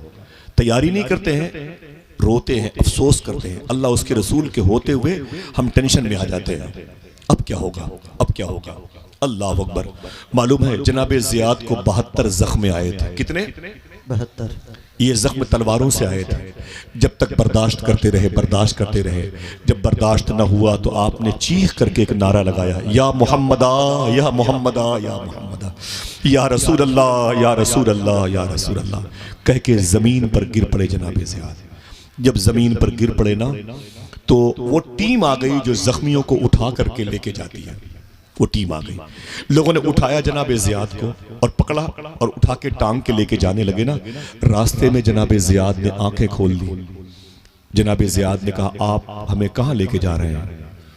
तो लोगों ने कहा, आप जख्मी ज़्यादा हैं, जख्मी कैंप में लेके जा रहा हूँ। जनाब ज़ियाद रोने लगे, रो के बोले, वापस ले चलो, मैंने हुजूर से वादा किया। क्या बात है, बेशक बेशक। जब तक जिस्म के अंदर एक कतरा खून बाकी रहेगा आपकी दहलीज नहीं छोड़ूंगा। जनाब ज़ियाद कहते, खबरदार मुझे वापस ले चलो। जनाब ज़ियाद के 72 जख्म खुर्दा जिस्म को वापस लाया गया। कहते, मुझे खड़ा कर दो। वैसे ढाल उनके हाथ में दी, लोहे के छड़ के सहारे से खड़ा कर दिया गया। अब अटैक की पोजीशन में नहीं है, अब रोक रहे दुश्मनों का वार। जंग अपने शबाब पर है। 70 के आसपास सहाबा हुजूर के शहीद हुए थे। हुजूर का दंदाने मुबारक जिसने शहीद हुआ था, लोहे की वो कैप जिसने हुजूर की पेशानी पर उसने अपने निशान का इजहार किया था। बड़े अजीब व गरीब मराहिल से ये जंग में शरीक होने वाले गुजरे थे। वो मेरा टॉपिक नहीं है, बस यही है कि मौत आके रहेगी। आती है कभी किसी अच्छे इंसान को जो आशिक रसूल होता है, तो फिर उसको मौत नहीं आती, समझ लो दूल्हे की बारात जाती है। क्या बात है, बेशक बेशक। जनाब ज़ियाद कहते हैं कि जब मुझे खड़ा कर दिया गया, जंग अपने शबाब पर थी, दुश्मनों के फिर हमले होने लगे। देखते देखते 92 जख्म आए, 92 जख्म आए। जनाब ज़ियाद कहते हैं, अब मुझसे बर्दाश्त ना हो सका, अब तलवार मेरे हाथ से गिर गई, ढाल मेरे हाथ से गिर गई। मैंने फिर वही लगाया नारा, या मोहम्मदा, या मोहम्मदा, या मोहम्मदा कह के मैं ज़मीन पर गिर पड़ा। जब ज़मीन पर गिर पड़ा तो हुजूर के आशिक मेरे करीब आ गए और मेरी आवाज़ सुन करके हुजूर अपने खेमे से बाहर तशरीफ़। सुभान अल्लाह, सुभान अल्लाह। जनाब ज़ियाद कहते हैं, मैं ज़मीन पर पड़ा हुआ था, मेरा जिस्म लहू लुहान था। हुजूर सल्लल्लाहु अलैहि वसल्लम मेरे करीब आए। मेरी पर्सनालिटी जहां पर पड़ी थी, मेरा वजूद, मेरी बॉडी जहां पर पड़ी थी, हुजूर वहीं ज़मीन पर बैठ गए। मेरे आका वहीं ज़मीन पर बैठ गए।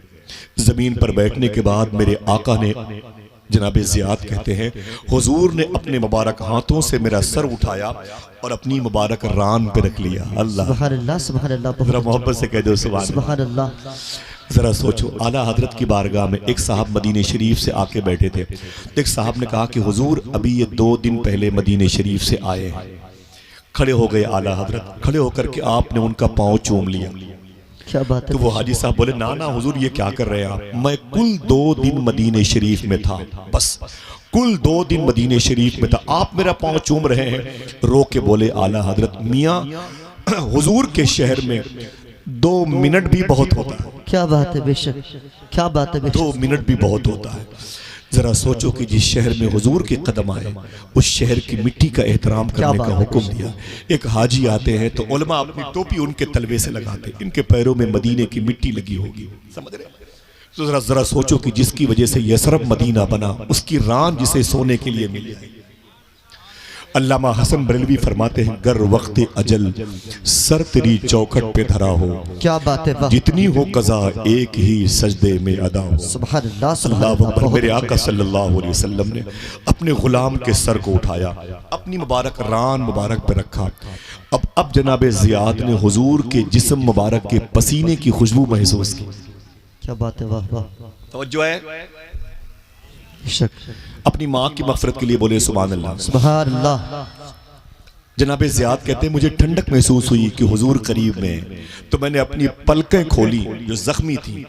मैंने पलकें खोली तो मैंने क्या देखा, सामने चेहरे मुस्तफ़ा था। क्या बात है बाबा, सुभान अल्लाह। तेरा हुस्न मेरी निगाह में बखुदा खुदा की किताब है, तेरी बंदगी तो अलग रही, तुझे देखना भी सवाब है, सुभान अल्लाह। अल्लाह, मेरे आका का चेहरा सामने था। जनाब ज़ियाद कहते हैं तलवार के जख्म की वजह से मेरी पलकें उठ नहीं पाती थी, खुलती थी बंद हो जाती थी, खुलती थी बंद हो जाती थी। मैं बड़ा परेशान था। जनाब ज़ियाद कहते हैं फिर हुजूर ने देखा कि मुझे दिक्कत हो रही है, तो अल्लाह के नबी सल्लल्लाहु अलैहि वसल्लम ने अपनी मुबारक उंगलियां मेरी आंखों पे रख दी। काश आप मोहब्बत से सुभान अल्लाह कह दें। सुभान अल्लाह, सुभान अल्लाह। वो उंगलियां जिसके बारे में मेरे इमाम ने कहा था, उंगलियां हैं फैज़ पर टूटे हैं प्यासे झूम। क्या बात है, वाह। नदियां पंज आबे रहमत की हैं जारी, वाह वाह। हुजूर सल्लल्लाहु अलैहि वसल्लम ने अपनी मुबारक उंगलियां जनाब ज़ियाद कहते हैं कि मेरी आंखों पे रख दी। फिर से कह सकते हो सुभान अल्लाह, सुभान अल्लाह, ऊंची आवाज में सुभान अल्लाह। वैसे मुझे खामोशी से बात करने में लुत्फ आता है, आपको अगर अच्छा न लगे तो मैं माजरत चाहता हूँ, कोई बात नहीं, लेकिन आप जितना अच्छा सुन रहे हैं इसी अंदाज में दुआ करें, अल्लाह हमारे दिलों की ततहीर का सामान बनाए। भाई शायर इस्लाम फ़हीम अख्तर साहब क़िबला बरेली शरीफ की आमद हो रही है और खूबसूरत आवाज़ के मालिक सना खान रसूल मोहतरम आकिब रज़ा इलाहाबाद की भी आमद हो रही है माशाअल्लाह। मैं आप सबको मुबारकबाद पेश करता हूँ, नारों से इस्तकबाल करता हूँ। नारे तकबीर, नारे रिसालत, फैज़ान सरकार गौसे आज़म, अज़मत गरीब नवाज, मुहाफ़िज़ान मसलक आला हज़रत, उलमाए अहले सुन्नत। बस ये जुमला इसका आखिरी और उसके बाद एक आखिरी बात थी। इजाज़त है, कोई फिर से कह दे सुभान अल्लाह, सुभान अल्लाह, सुभान अल्लाह। फ़हीम भाई आपकी इजाज़त दीजिए माशाअल्लाह। सुने आशिक का जनाजा है जरा धूम से निकले, महबूब की गलियों में जरा घूम के निकले। जनाबे माशाअल्लाह, कुर्सी मंगाए, कुर्सी मंगाए, इजाजत है, बैठे हैं, जज़ाकल्लाह। जनाब ज़ियाद कहते हैं कि हुजूर ने अपनी उंगलियां मेरी आंखों पे रख दी, मेरी आंखें बंद हो गईं। तो जनाब ज़ियाद कहते हैं मैंने अपना दाहिना हाथ जो जख्मी था उसे उठाया और उठा करके आहिस्ता आहिस्ता अपनी आंखों के करीब हुजूर की उंगलियों के करीब ले गया। मैंने अपनी उंगलियों से हुजूर की उंगलियों को हटा दिया, हुजूर के हाथों को हटा दिया, हाथ मुबारक को हटा दिया। मेरे आका फरमाते हैं ज़ियाद तुम जख्मी हो, इसलिए मैंने तुम्हारी आंखों पे अपनी उंगलियां रखी हैं, तुम्हारी पलकें खुलती हैं, तुम्हें दर्द का एहसास होता है। जनाब ज़ियाद कहते हैं जख्म पे न रोया, हुजूर के ये कहने पे रोया। मैंने कहा आका मैंने इसलिए आपकी उंगलियां हटाई हैं कि मेरे सामने मौत का फरिश्ता खड़ा है, मेरे सामने मलकुल मौत खड़े हैं मेरी रूह निकालने के लिए। थोड़ी देर के बाद मेरी रूह मेरे जिस्म से निकल जाएगी और फिर ये फरिश्ता मेरी रूह को लेके अल्लाह की बारगाह में जाएगा। मैंने इसलिए आपकी उंगली अपनी आंखों से आपके हाथों को, आपकी उंगलियों को हटाया है। सरकार अब मेरी रूह अल्लाह के हुजूर जाने वाली है। मुझसे अल्लाह पूछेगा ज़ियाद कहाँ से आ रहे हो, तो मैं कह दूंगा चेहरे मुस्तफ़ा देख करके आ रहा। क्या बात है, नारे तकबीर, मुस्तफ़ा देख करके, नारे रिसालत, आशिकाने मुस्तफ़ा, मसलक आला हज़रत, फैज़ान मखदूम सिमना। सुभान अल्लाह, सुभान अल्लाह। अब मैं ये कहूँगा कि मैं जबीन मुस्तफ़ा देख करके आ रहा हूँ, लबो रुख़सार मुस्तफ़ा देख के, ज़क़न मुस्तफ़ा देख के आ रहा हूँ, सदर मुस्तफ़ा देख के आ रहा हूँ, बतन मुस्तफ़ा देख करके आ रहा हूँ। मोहब्बत से कह दो सुभान अल्लाह, सुभान अल्लाह। बहुत अच्छा, अल्लाह अकबर। अल्लाह के नबी सल्लल्लाहु अलैहि वसल्लम का इश्क था। जनाब ज़ियाद इंतकाल कर गए। आप जब कभी मदीने शरीफ जाइएगा, हाथों को उठा के बोले इंशाअल्लाह, इंशाअल्लाह, और बोलो फिर से बोलो इंशाअल्लाह। जब कभी मदीने शरीफ की हाज़िरी हो इंशाअल्लाह। 2 हफ्ते के बाद इंशाअल्लाह मेरा भी सफ़र है मदीने शरीफ का। दुआ करें मदीने जाने के लायक हो जाऊँ। गया हूँ कई मरतबे, बहुत पहले से कई मरतबे बुलाया सरकार ने, और अब तो बस बगदाद शरीफ तक रहना चाहता हूँ। मदीने का नाम सुन के बड़ा डर लगता है। चीखता हूँ कि मदीना कोई ले जाए मुझे, आपकी भाई, चीखता हूँ कि मदीना कोई ले जाए मुझे, और आवाज़ गुनाहों से दबी जाती है, और आवाज़ गुनाहों से दबी जाती है। अल्लाह हुजूर गौस पाक के शहर के सदक़े में हम सबको शहर मुस्तफ़ा देखने के लायक बना दे।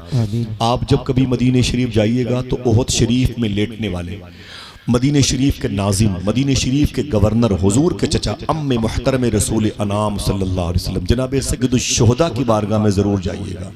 इंशाअल्लाह बोले, हाथों को उठा के बोले इंशाअल्लाह। इंशाअल्लाह। जाइएगा। उन्हीं के करीब में मुसअब बिन उमैर लेटे हैं, उन्हीं के करीब में अब्दुल्ला बिन जहश लेटे हैं, उन्हीं के करीब में जनाब हंजला लेटे हैं, उन्हीं के करीब में जनाब साद के वालिद जनाब खेसमा लेटे हैं, उन्हीं के करीब में जनाब हजरत ज़ियाद लेटे हैं। सुभान अल्लाह, सुभान अल्लाह। कई अजीम साहब कराम की अजीम कुर्बानियों के तस्करे इस मुबारक कैंपस में हो सकते हैं। दुआ करो अल्लाह हमें भी सच्ची राह का मुसाफिर बनाए, मौत के गलबे के साए में रखे और हमें सच बोलने और हलाल खाने की तौफीक अता फरमाए। एक आखिरी बात थी, इजाज़त तो करूँ अपनी माँ और अपने बाप की मग़फ़िरत के लिए, उलमा किराम के दर्जात की बुलंदी के लिए ज़रा फिर से कह दें सुभान अल्लाह, सुभान अल्लाह। माशाअल्लाह। बातें होंगी इंशाअल्लाह किसी न किसी मौके पर। ये आखिरी बात सुन लें, वक्त कम था और फिर मैं बार बार मैंने मियाँ हुजूर से कहा था, गौस पाक के शहजादे से हुजूर से कि शबात मियाँ शाह साहब बड़ा आफाकी नाम है, बड़ी मुबारक आवाज़ है, बड़ी मुबारक शख्सियत है माशाअल्लाह। मुझ पर यह करम हुआ कि मैंने मियाँ हुजूर के साथ में गौस पाक का दरबार देखा। वाह वाह, सुभान अल्लाह। अल्हम्दुलिल्लाह रब्बिल आलमीन। इस सफ़र में फारूक भाई थे। दुआ करो कोई ऐसा सफ़र हो कि जिसमें ये सारे लोग साथ में हों इंशाअल्लाह। सुभान अल्लाह, सुभान अल्लाह। हमें जो सबसे बड़ी नेमत मिली है बरेली शरीफ से, वो गौस पाक की मोहब्बत की सूरत में है। क्या बात है, बेशक। जो सबसे बड़ी नेमत है वो मुझे, मैं इसलिए शूट करता है मुझे बरेली, इसलिए मुझे याद आता है बरेली। बरेली से मुझे गौस पाक की मोहब्बत मिली है, समझ रहे हैं आप। मैं फरवरी के महीने बगदाद शरीफ गया था, फरवरी में गया था, फिर नवंबर में गया, फिर फरवरी में गया, समझ रहे हैं आप। अभी 2 हफ्ते बाद मदीने शरीफ का सफ़र है और करम हो गया तो इंशाल्लाह रमज़ान के बाद फिर बगदाद शरीफ का सफ़र है। सुभान अल्लाह, सुभान अल्लाह। कहने का मतलब यह है कितनी बड़ी शान है गौस पाक की। मैं बरेली की बात इसलिए करता हूँ ना कि मुझे गौस पाक की मोहब्बत मिली। हिंदुस्तान के मशाइख कराम के अजदाद करीमैन है। रात के 12:30 पौने 1 बजे बाबू शेख से बाहर निकल रहा था, वहाँ के खादिम है शेख अबू अली, मुझसे बोले ताल। मैंने कहा नाम शेख, क्या बात है? बोले हिंदुस्तान कब जाओगे? मैंने कहा बुकरा बादा बुकरा, इंशाल्लाह कल नहीं परसों मेरा सफ़र हिंदुस्तान का है। तो बोले हिंदुस्तान जाना ना तो एक बुजुर्ग की मज़ार शरीफ पर मेरा सलाम बोल देना। मैंने कहा शेखी वो किस शहर में है, उनका नाम क्या है? गौस पाक के खादिम है। मैंने कहा वो किस शहर में है, उनका नाम क्या है? तो बोले वो बरेली में है, उनका नाम इमाम अहमद रज़ा खान। क्या बात है, सुभान अल्लाह। नारे तकबीर, नारे रिसालत, मसला के आला हजरत, इश्क मोहब्बत, इश्क मोहब्बत, नारे तकबीर, नारे रिसालत। बहुत इकराम की बरकतें, ये सरकार दाता गंज बख्शरी हिजवरी की बारगाह, सरकार मदार पाक की चौखट, सरकार वारिस पाक की ज़मीन, सरकार मसूली, सरकार मारहरा, सरकार बिलग्राम, सरकार कालपी शरीफ, सरकार मखदूम अशरफ जहांगीर समनानी और दीगर मशाइख अहले सुन्नत की जिनाटा शरीफ की मुबारक खानकाह नूर, जहां झाड़ू लगाने वालों के जूतों में अल्लाह हमारे बच्चों को दाल चावल अता फरमाए। अल्लाह इन उलमाए किराम के लिए मेरी यही दुआ है कि जल्दी से अल्लाह गौस पाक का दरबार दिखा दे। एक तबर्रुक मैं आपको देता हूँ, इसे कबूल कीजिए इंशाअल्लाह। गौस पाक के दरबार में जाए फजर की नमाज के बाद या मगरिब की नमाज के बाद या दोनों वक्तों में। रिवर्स करता हूँ, फजर की नमाज के बाद या मगरिब की नमाज के बाद या दोनों वक्तों में एक मरतबे कसीदे गौसिया जरूर पढ़ा कीजिए इंशाअल्लाह। माँ बहनों सुनो, ये उलमा किराम के लिए खास है, आपके लिए भी। फजर की नमाज के बाद या मगरिब की नमाज के बाद या दोनों वक्तों में एक मरतबे कसीदे गौसिया जरूर पढ़ा कीजिए। और बस एक कोशिश कीजिएगा, इसका असर कैसे होगा? गीबत से बच जाइएगा। गौस पाक फरमाते तुम गीबत से बच जाओ, अब्दुल कादिर तुम्हें खुद ढूंढ लेगा तुम कहाँ रहते। इतनी सी गुजारिश है। मेरी टोपी बगदाद शरीफ की है, समझे, फिर भी इसको हटा करके मैं पेशानी आपकी जूती पर रखने की सलाहियत रखता हूँ। मेरा मिजाज ये है, मैं चाहता हूँ कि उलमा किराम की अंजुमन से गीबत जैसी अजीब ये बुराई निकल जाए ताकि गौस पाक की निगाह के हिसार में आ जाए। और आपसे गुजारिश है, आपको जामिया अजहर जाने की ज़रूरत नहीं है, जामिया रज़ा, जामिया अशरफिया, जामिया अशरफ जाने की ज़रूरत नहीं है। आप 2 काम करना इंशाअल्लाह। फरमाते हैं गौस पाक तुम 2 काम की जिम्मेदारी ले लो, अब्दुल कादिर तुम्हारी बख्शिश की जिम्मेदारी ले लो। सुभान अल्लाह। बता दूं वो 2 काम क्या है? बता दूं, डर गए कि मुश्किल काम है भाई। गौस पाक फरमाते हैं सच बोला करो और हलाल खाया करो। सुभान अल्लाह, सुभान अल्लाह। मुश्किल काम है, मना किया है योगी जी ने, हिंदुस्तान के वजीर आजम ने मना किया है कि तुम सच बोलोगे तुम्हें मार देंगे, हराम खाओगे नहीं हलाल खाओगे तुम्हें हम रहने नहीं देंगे। ऐसा तो कुछ कानून नहीं बना भाई। क्या दिक्कत है आपको सच बोलने और हलाल खाने में? समझ रहे, वक्त होता तो बात करता, टॉपिक की नहीं, आखिरी बात थी कुल्लु नफ्सिन ज़ाइक़तुल मौत। वो जिस अजीम इंसान की 1 साल पहले शहादत वाक़ई हुई है, जिस उसकी तदफीन जहां अमल में आई है, दुआ करो उस कब्रिस्तान के तमाम तर अहले अरवाह की अल्लाह मग़फ़िरत फरमा दे। मेरे इन मोहसिनीन और आप ज़मीन पर जो बैठे हैं, जो माँ बहनें बैठी हैं, आपके माँ बाप के माँ बाप में किसी का इंतकाल हुआ हो तो अल्लाह उसकी भी मग़फ़िरत फरमा दे। हाथों को उठा के आमीन कह दो इंशाअल्लाह। क्या करना है? सच बोलना और हलाल खाना। इंशाअल्लाह बोलो हाथों को उठा के। ये कोई मुश्किल काम नहीं है, कोई मुश्किल काम नहीं है। इतना काम तो कर सकते हो ना भाई, हाँ कि ये भी मुश्किल हो गया। बस आखिरी बात सुने, कुल्लु नफ्सिन ज़ाइक़तुल मौत। अब आप मुझसे बोलोगे आसिफ भाई ये क्या बातें कर रहे हैं आप 1500 साल पहले की। इस दौर में कोई ऐसी बात हो, कोई कहानी हो, कोई ऐसा वाकया जो हमारे दिलों को मुतासिर कर सके, जिसका दिल इश्क़ रसूल से मामूर हो, जिसने वाकई मौत को कुछ समझा ना हो, उसने हुजूर की मोहब्बत को तरजीह दी हो, कोई ऐसा नाम बताएं। मैं एक नाम बताता हूँ, चैप्टर क्लोज, मुझे इजाज़त दीजिएगा। अल्लाह ताला आपकी मुबारक समातों को कबूल फरमा ले। इसका सवाब आप सबके माँ बाप को, हाजी नौशे साहब क़िबला की रूह को भी नजर फरमा दे। एक बात बताता हूँ, माँ बहनें सुने गौर से, उलमा सुने, इसे याद रख लें।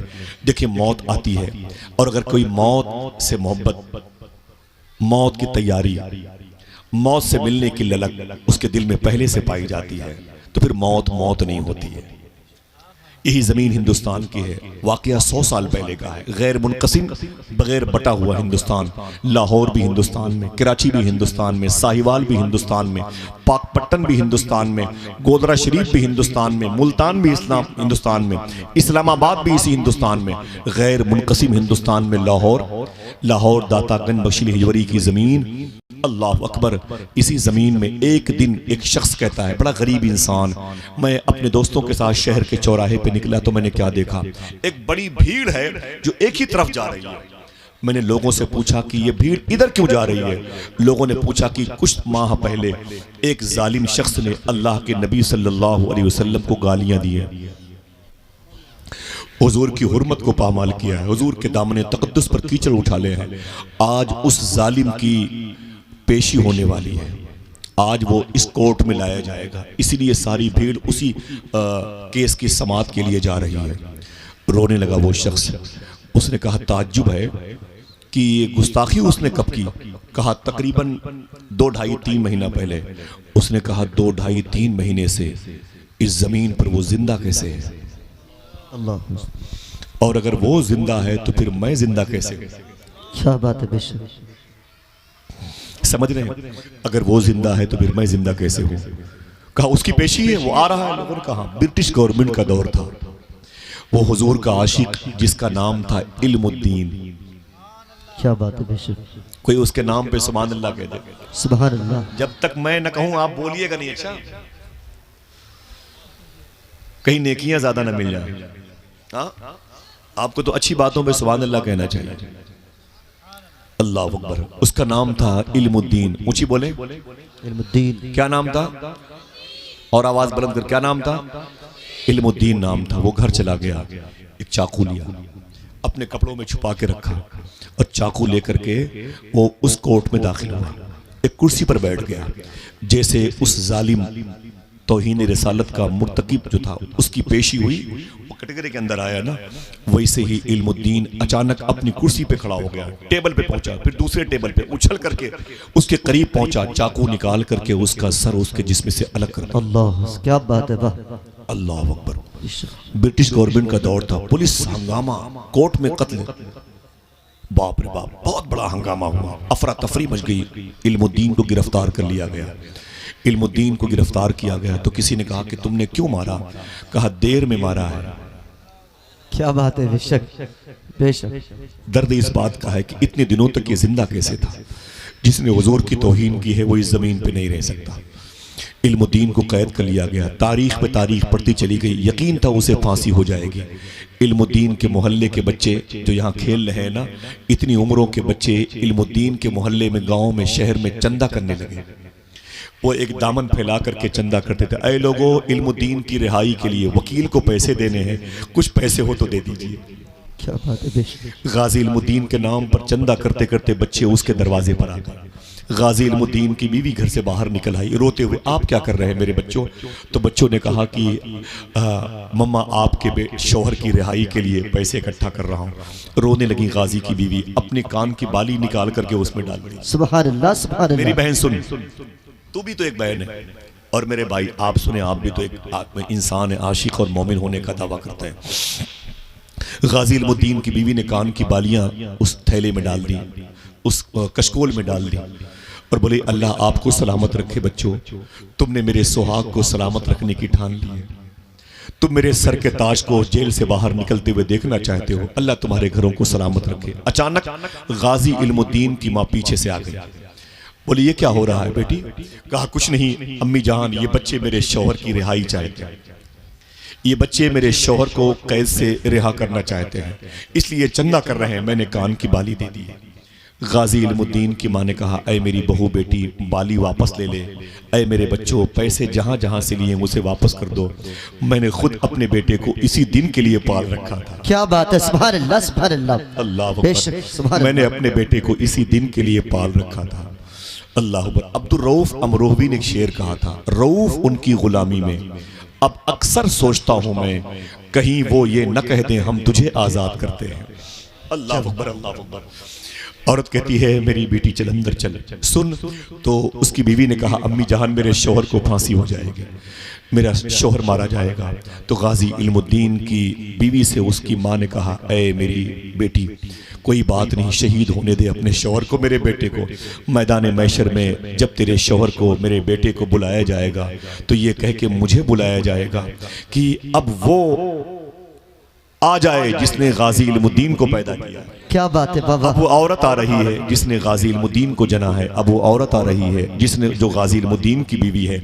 तेरे सर पर भी बख्शिश का ताज रखा जाएगा, मेरे सर पर भी बख्शिश का ताज रखा जाएगा। अल्लाह अकबर अल्लाह अकबर।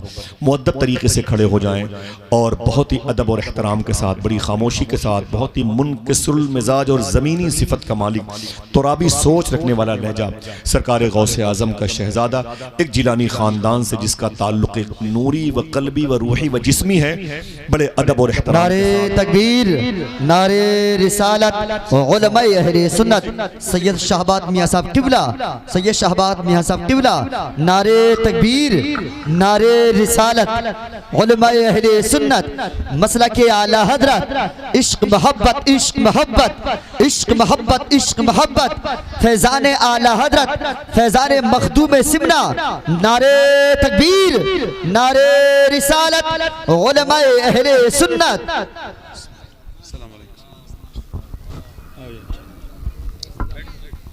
एक कुर्सी ले ले मंगाए, कुर्सी मंगा ले।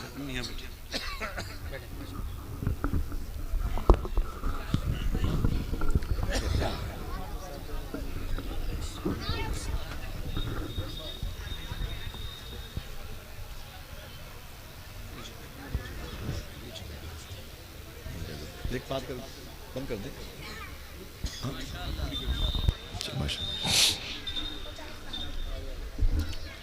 वो आ गए अब आपसे जाया न जाएगा। क्या बात है। अल्हम्दुलिल्लाह रब्बिल आलमीन। सैयद साहब क़िबला की शख्सियत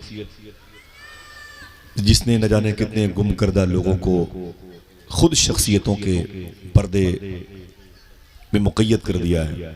उलमा बैठे हुए हैं, मैं इसका चश्मदीद गवाह हूँ, आकिब भाई हैं, फ़हीम भाई बैठे हुए हैं, आपके इलाके की मुबारक आवाज़ है। मुझे एक बात याद आती है, जौनपुर में एक जलसा था, हम थे, मियाँ हुजूर थे। जलसे के ख़त्म होने के बाद मैं नमाज नहीं पढ़ी थी इशा की, मैं चला गया नमाज़ पढ़ ले, मियाँ हुजूर खाना खा रहे थे। एक शख्स मेरे करीब बैठा था, तो मैंने कहा यहाँ क्या कर रहे हो, उधर जाओ मियाँ बैठे मुलाकात कर ले। तो उसने कहा मैं वहीं से आया हूँ। तो मैंने कहा यहाँ क्या करने, रो रहा था। तो मैंने कहा रोते क्यों भाई? तो उसने मालूम है क्या कहा, उसने कहा आसिफ भाई मैं मुंबई में रहता हूँ, मेरा बड़ा बिजनेस है, बड़ा कारोबार है। और फिर वही जुमला कहता है, मिंबर पे बोल रहा हूँ, इनके सीनों में इल्म रसूल, इल्म अली, इल्म रज़ा मौजूद है, और इस मुबारक वजूद में मखदूम कायनात का लहू मुबारक मौजूद है। मैं इसे गवाह बना के कहता हूँ। जाओ बेटे बैठ जाओ, बेटे बैठ जाओ, बैठ जाओ, जाओ माशाअल्लाह। उसने कहा कि आसिफ भाई मैं मुंबई में रहता था, बड़े पैसे कमाता था, लेकिन मुझे याद नहीं है कि मैंने कितनी हज़ार शराब की बोतलें इस्तेमाल की हैं। वो कहता है मुझे ये भी याद नहीं है मैंने कितनी लड़कियों की इज्जतें लूटी हैं। वो कहता है मुझे याद नहीं है मैंने ज़िंदगी में कितने गुनाह किए हैं, मुझे याद नहीं है। मेरी रातें शराब और शबाब में गुजरती थी। फिर वो कहता है लेकिन एक दिन एक जलसे में मैंने हुजूर गौस पाक के शहजादे मखदूम गिरामी सैयद शबाहत मियाँ शाह साहब क़िबला जिन्नत शरीफ की मैंने तकरीर सुनी है। वो कहता है बस जिस दिन से मैंने तकरीर सुनी है मेरी तकदीर ही बदल गई है। क्या बात है बेशक, सुभान अल्लाह। मैंने शराब से तौबा की है, मैंने कभी मुलाकात नहीं किया था, उसके बाद से मेरी दिल की दुनिया बदली है। अल्लाह का शुक्र है कि जब से मैंने तकरीर सुनी अब तक मेरी नमाजें कज़ा नहीं हुई। सुभान अल्लाह, सुभान अल्लाह। आज वो दिन याद करता हूँ तो रोना आता है। अल्लाह ने मुझ पर करम किया है, जिसकी बातों में इतना असर है उसके जद्द करीम सैयदना शेख अब्दुल कादिर जिलानी की ज़ात में कितना असर होगा। सुभान अल्लाह, सुभान अल्लाह। बेशक मियां हुजूर के बड़े कारनामे, पूरे मुल्क में वो मसाजिद जो नमाजियों से खाली रही, अगर उसके दरवाजे पर मियाँ की एक तकरीर हो जाती है तो फिर मस्जिद का शिकम नमाजियों की ग़िज़ा से भर जाया करता है। सुभान अल्लाह, समझ रहे हैं? वो लोग जो अपनी माँ और अपने बाप से दूर रहते हैं, मियाँ की इस टॉपिक पे तकरीर सुनते हैं ना तो खुदा की कसम अपनी माँ के कदमों से लिपट करके जान दे देते हैं, लेकिन माँ के सामने उफ तक नहीं करते। और अगर इंतकाल हो जाया करता है माँ बाप का, तकरीर मियाँ की सुन के वो सीधे कब्रिस्तान जाते हैं, अपनी माँ की कब्रों से कदमैन के पास बैठ के लिपट लिपट के रोते हैं अपने गुनाहों की माफ़ी के लिए अल्लाह की बारगाह में या गफ्फार या अल्लाह, या सत्तारो या अल्लाह, या तव्वाबो या अल्लाह का विर्द करते हैं। न जाने कितने बिछड़े हुए भाई और बहनों को देखा है जिन्होंने 10-10, 15-15 साल तक घरेलू उलझनों की वजह से सगी बहनें सगी भाइयों से बात न करती थी। वो खुदा की कसम मियाँ हुजूर की तकरीर सुन करके फिर वो मोहब्बतों के साथ रहने लगी, जिस तरीके से रहने का हुक्म आईने मुस्तफ़ा दिया करता है, जो किरदार मुस्तफ़ा दिया करता है। एक बड़ा तबका हमारी जमात का जो मिंबर पे आया सिर्फ पैसों की हुसूलियाबी के लिए खतीब और नकीब और शायर के रूप में आया, उन सब की इस्लाह का सामान अल्लाह ने मखदूम गिरामी सैयद शबाहत मियाँ साहब क़िबला को दिया। आप सबको इनके मुबारक इलाके में होना बहुत बहुत मुबारक हो। अभी कल परसों की तकरीब थी उर्से सरकार मसूली में, लाखों लाख का मजमा था, तकरीबन कुछ नहीं तो 70-80 लोग थे, बड़े बड़े मुकर्रिरीन में 70-80 लोग थे माशाल्लाह, और बहुत बड़ी भीड़ थी, 30 से ऊपर तो शोराए कराम थे। लेकिन अल्लाह का शुक्र है कि सबसे कामयाब तकरीर जिनकी हुई है वो मियाँ हुजूर थे माशाल्लाह। सुभान अल्लाह, सुभान अल्लाह। बहुत अच्छा, अल्लाह का शुक्र है, बड़ी बावकार शख्सियत है, मैं बहुत एहतराम करता हूँ, बहुत अदब करता हूँ। मुझे ये शरफ़ हासिल है कि मैंने इनकी जूती को सर पे रख करके गौस पाक की बारगाह में, इमाम हुसैन की बारगाह में, मौला अली के दरबार में हाज़िरी दी है माशा। मुझे ये फ़ख्र है, मुझे खुशी है इस बात की है। दुआ करो ये मौक़े आप और हम मेरे इन तमाम मोहसिनीन उलमा को बार बार मिलते रहें। आमीन कह दो, हाथों को उठा के आमीन कह दो। मियाँ हुजूर को आना है और मेरी कागज़ की बातें हैं वो आपका वक्त ग़ालिबन ज़ाय कर रही हैं। बस इल्मुद्दीन की एक बात थी, मैं बयान कर रहा था, कुल्लु नफ्सिन ज़ायक़तुल मौत, हर नफ्स को मौत का मज़ा चखना है। सुने, इल्मुद्दीन वापस के घर वाले वापस चले गए, उसके बाद बड़े बड़े लोग पाकिस्तान में उस वक्त थे, गैर मुनक़सिम पाकिस्तान था, मुल्क नहीं बना था, उस बेल्ट में, उस इलाके में, उस जजीरे पर शेख दीदार अली शाह एक बहुत बड़े आलिम दीन थे, जो आला हजरत के मुरीद भी थे और शागिर्द भी थे। शेख दीदार अली शाह वो मौजूद थे, जिंदा थे। पीर मेहर अली शाह साहब क़िबला सुभान अल्लाह, ये मौजूद थे। अपने वक्त के बड़े ही साहिब करामत बुजुर्ग डॉक्टर इकबाल, जिसे कलंदर लाहौरी कहा जाता है, ये जिंदा थे। पीर सैयद जमात अली मुहद्दिस लायलपुरी, कोई उनके नाम पे सुभान अल्लाह कहना। मालूम है यही वो बुजुर्ग हैं जिन्होंने ख्वाब में हुजूर गौस पाक की ज़ियारत की थी। काश आप सुभान अल्लाह कह देते यार, तो बड़ी बात है। आसान है, कोई छोटी मोटी बात है कि इसी ज़ियारत किसी को हो जाती है। गौस पाक की ज़ियारत की थी। इन्होंने पूछा था गौस पाक से, हुजूर आपका इस वक्त हिंदुस्तान में नायब कौन है? इन्हीं से गौस पाक ने फरमाया था, मेरा नायब बरेली की अहमद रजा खान है। सुभान अल्लाह, सुभान अल्लाह। यही पीर जमात अली मुहद्दिस। उलमा किराम बैठे हुए, एक बात मुस्कुराहट की है, इनका नाम पीर सैयद जमात अली मुहद्दिस लायलपुरी है। इनके पास तकरीबन 20-25 वहाबिया दयाबना के लोग आ गए, बोले बाबा जमात अली साहब, फरमाया क्या बात है? फरमाया हम आपसे कुछ बहस करने, मुनाजरा करने, बातें करने आए हैं। फरमाया बैठ जाओ, फरमाया बस बैठ जाओ, शुरू हो जाओ। तो 20-25 थे और आप अकेले थे, तो उन लोगों ने कहा ना ना ना ना, आप भी 10-20 लोगों को बुला लें, आप अपनी जमात के लोगों को बुला लें, हम तो अपनी पूरी तैयारी से आए हुए हैं। पीर जमात अली फरमाते हैं, बेवकूफ़ कहीं के, तुझे पता नहीं कि मेरी माँ ने मेरा नाम जमात अली रखा है? तुम्हें पता नहीं कि मेरी माँ ने मेरा नाम मैं अकेली ही पूरी जमात के बराबर। बड़े अजीब, ये जिंदा थे। डॉक्टर इकबाल जिंदा थे, अल्लाह अकबर। डॉक्टर इकबाल से लोगों ने कहा कि गाजी इल्मुद्दीन की रिहाई के लिए आप कुछ कीजिए, वरना उसे फांसी हो जाएगी। आपको पूरा इंग्लिस्तान सर इकबाल कहता है। डॉक्टर इकबाल ने 15 मिनट तक अपनी गर्दनें झुका के रखी। गर्दन झुकाने के बाद अपनी गर्दन उठाई, कहा आप लोग क्या चाहते हो? लोगों ने कहा कि हम गाजी इल्मुद्दीन की रिहाई चाहते हैं। डॉक्टर इकबाल ने एक जुमला कहा, फिर ये बताओ कि गाजी इल्मुद्दीन क्या चाहता है? तो लोगों ने कहा वो तो हुजूर के नाम पर जान देना चाहता है, फांसी के फंदे को चूमना चाहता है। इतना कहा तो गाजी इल्मुद्दीन के बारे में डॉक्टर इकबाल ने कहा, अगर गाजी हुजूर के नाम पर अपनी जान देना चाहता है तो इकबाल कौन होता है? उसकी मोहब्बत की दीवारों में दरारें बनने वाला। अल्लाह, लोग खामोश हो गए। अब क्या करें? पीर जमात अली मुहद्दिस लायलपुरी ने सबको जमा किया। एक दिन जमा करने के बाद बोले, हुजूर किसी भी सूरत में अंग्रेज गाजी इल्मुद्दीन को फांसी न देने पाए। मैंने एक फार्मूला ढूंढा है। कहा क्या? कहा मैंने सुना है कि अगर कोई बेकसूर कैद में हो तो उसकी रिहाई के लिए सूरह यूसुफ की तिलावत की जाए। कौन सूरह? ऊंची आवाज में सूरह यूसुफ बोले भाई। सूरह यूसुफ की तिलावत की जाए। ठीक है, सूरह यूसुफ की तिलावत की जाए।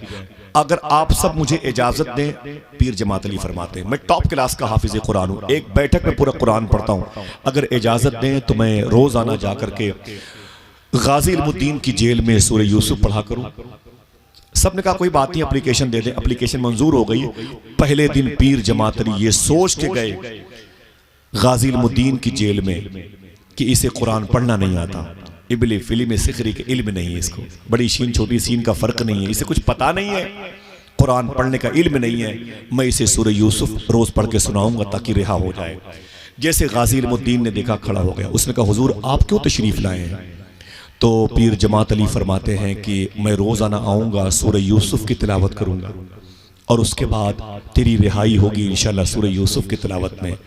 तो गाजी ने हाथ जोड़ के कहा, हुजूर आप कुरान पढ़ने की नीयत से आइएगा, मेरी रिहाई की नीयत से मत आइएगा।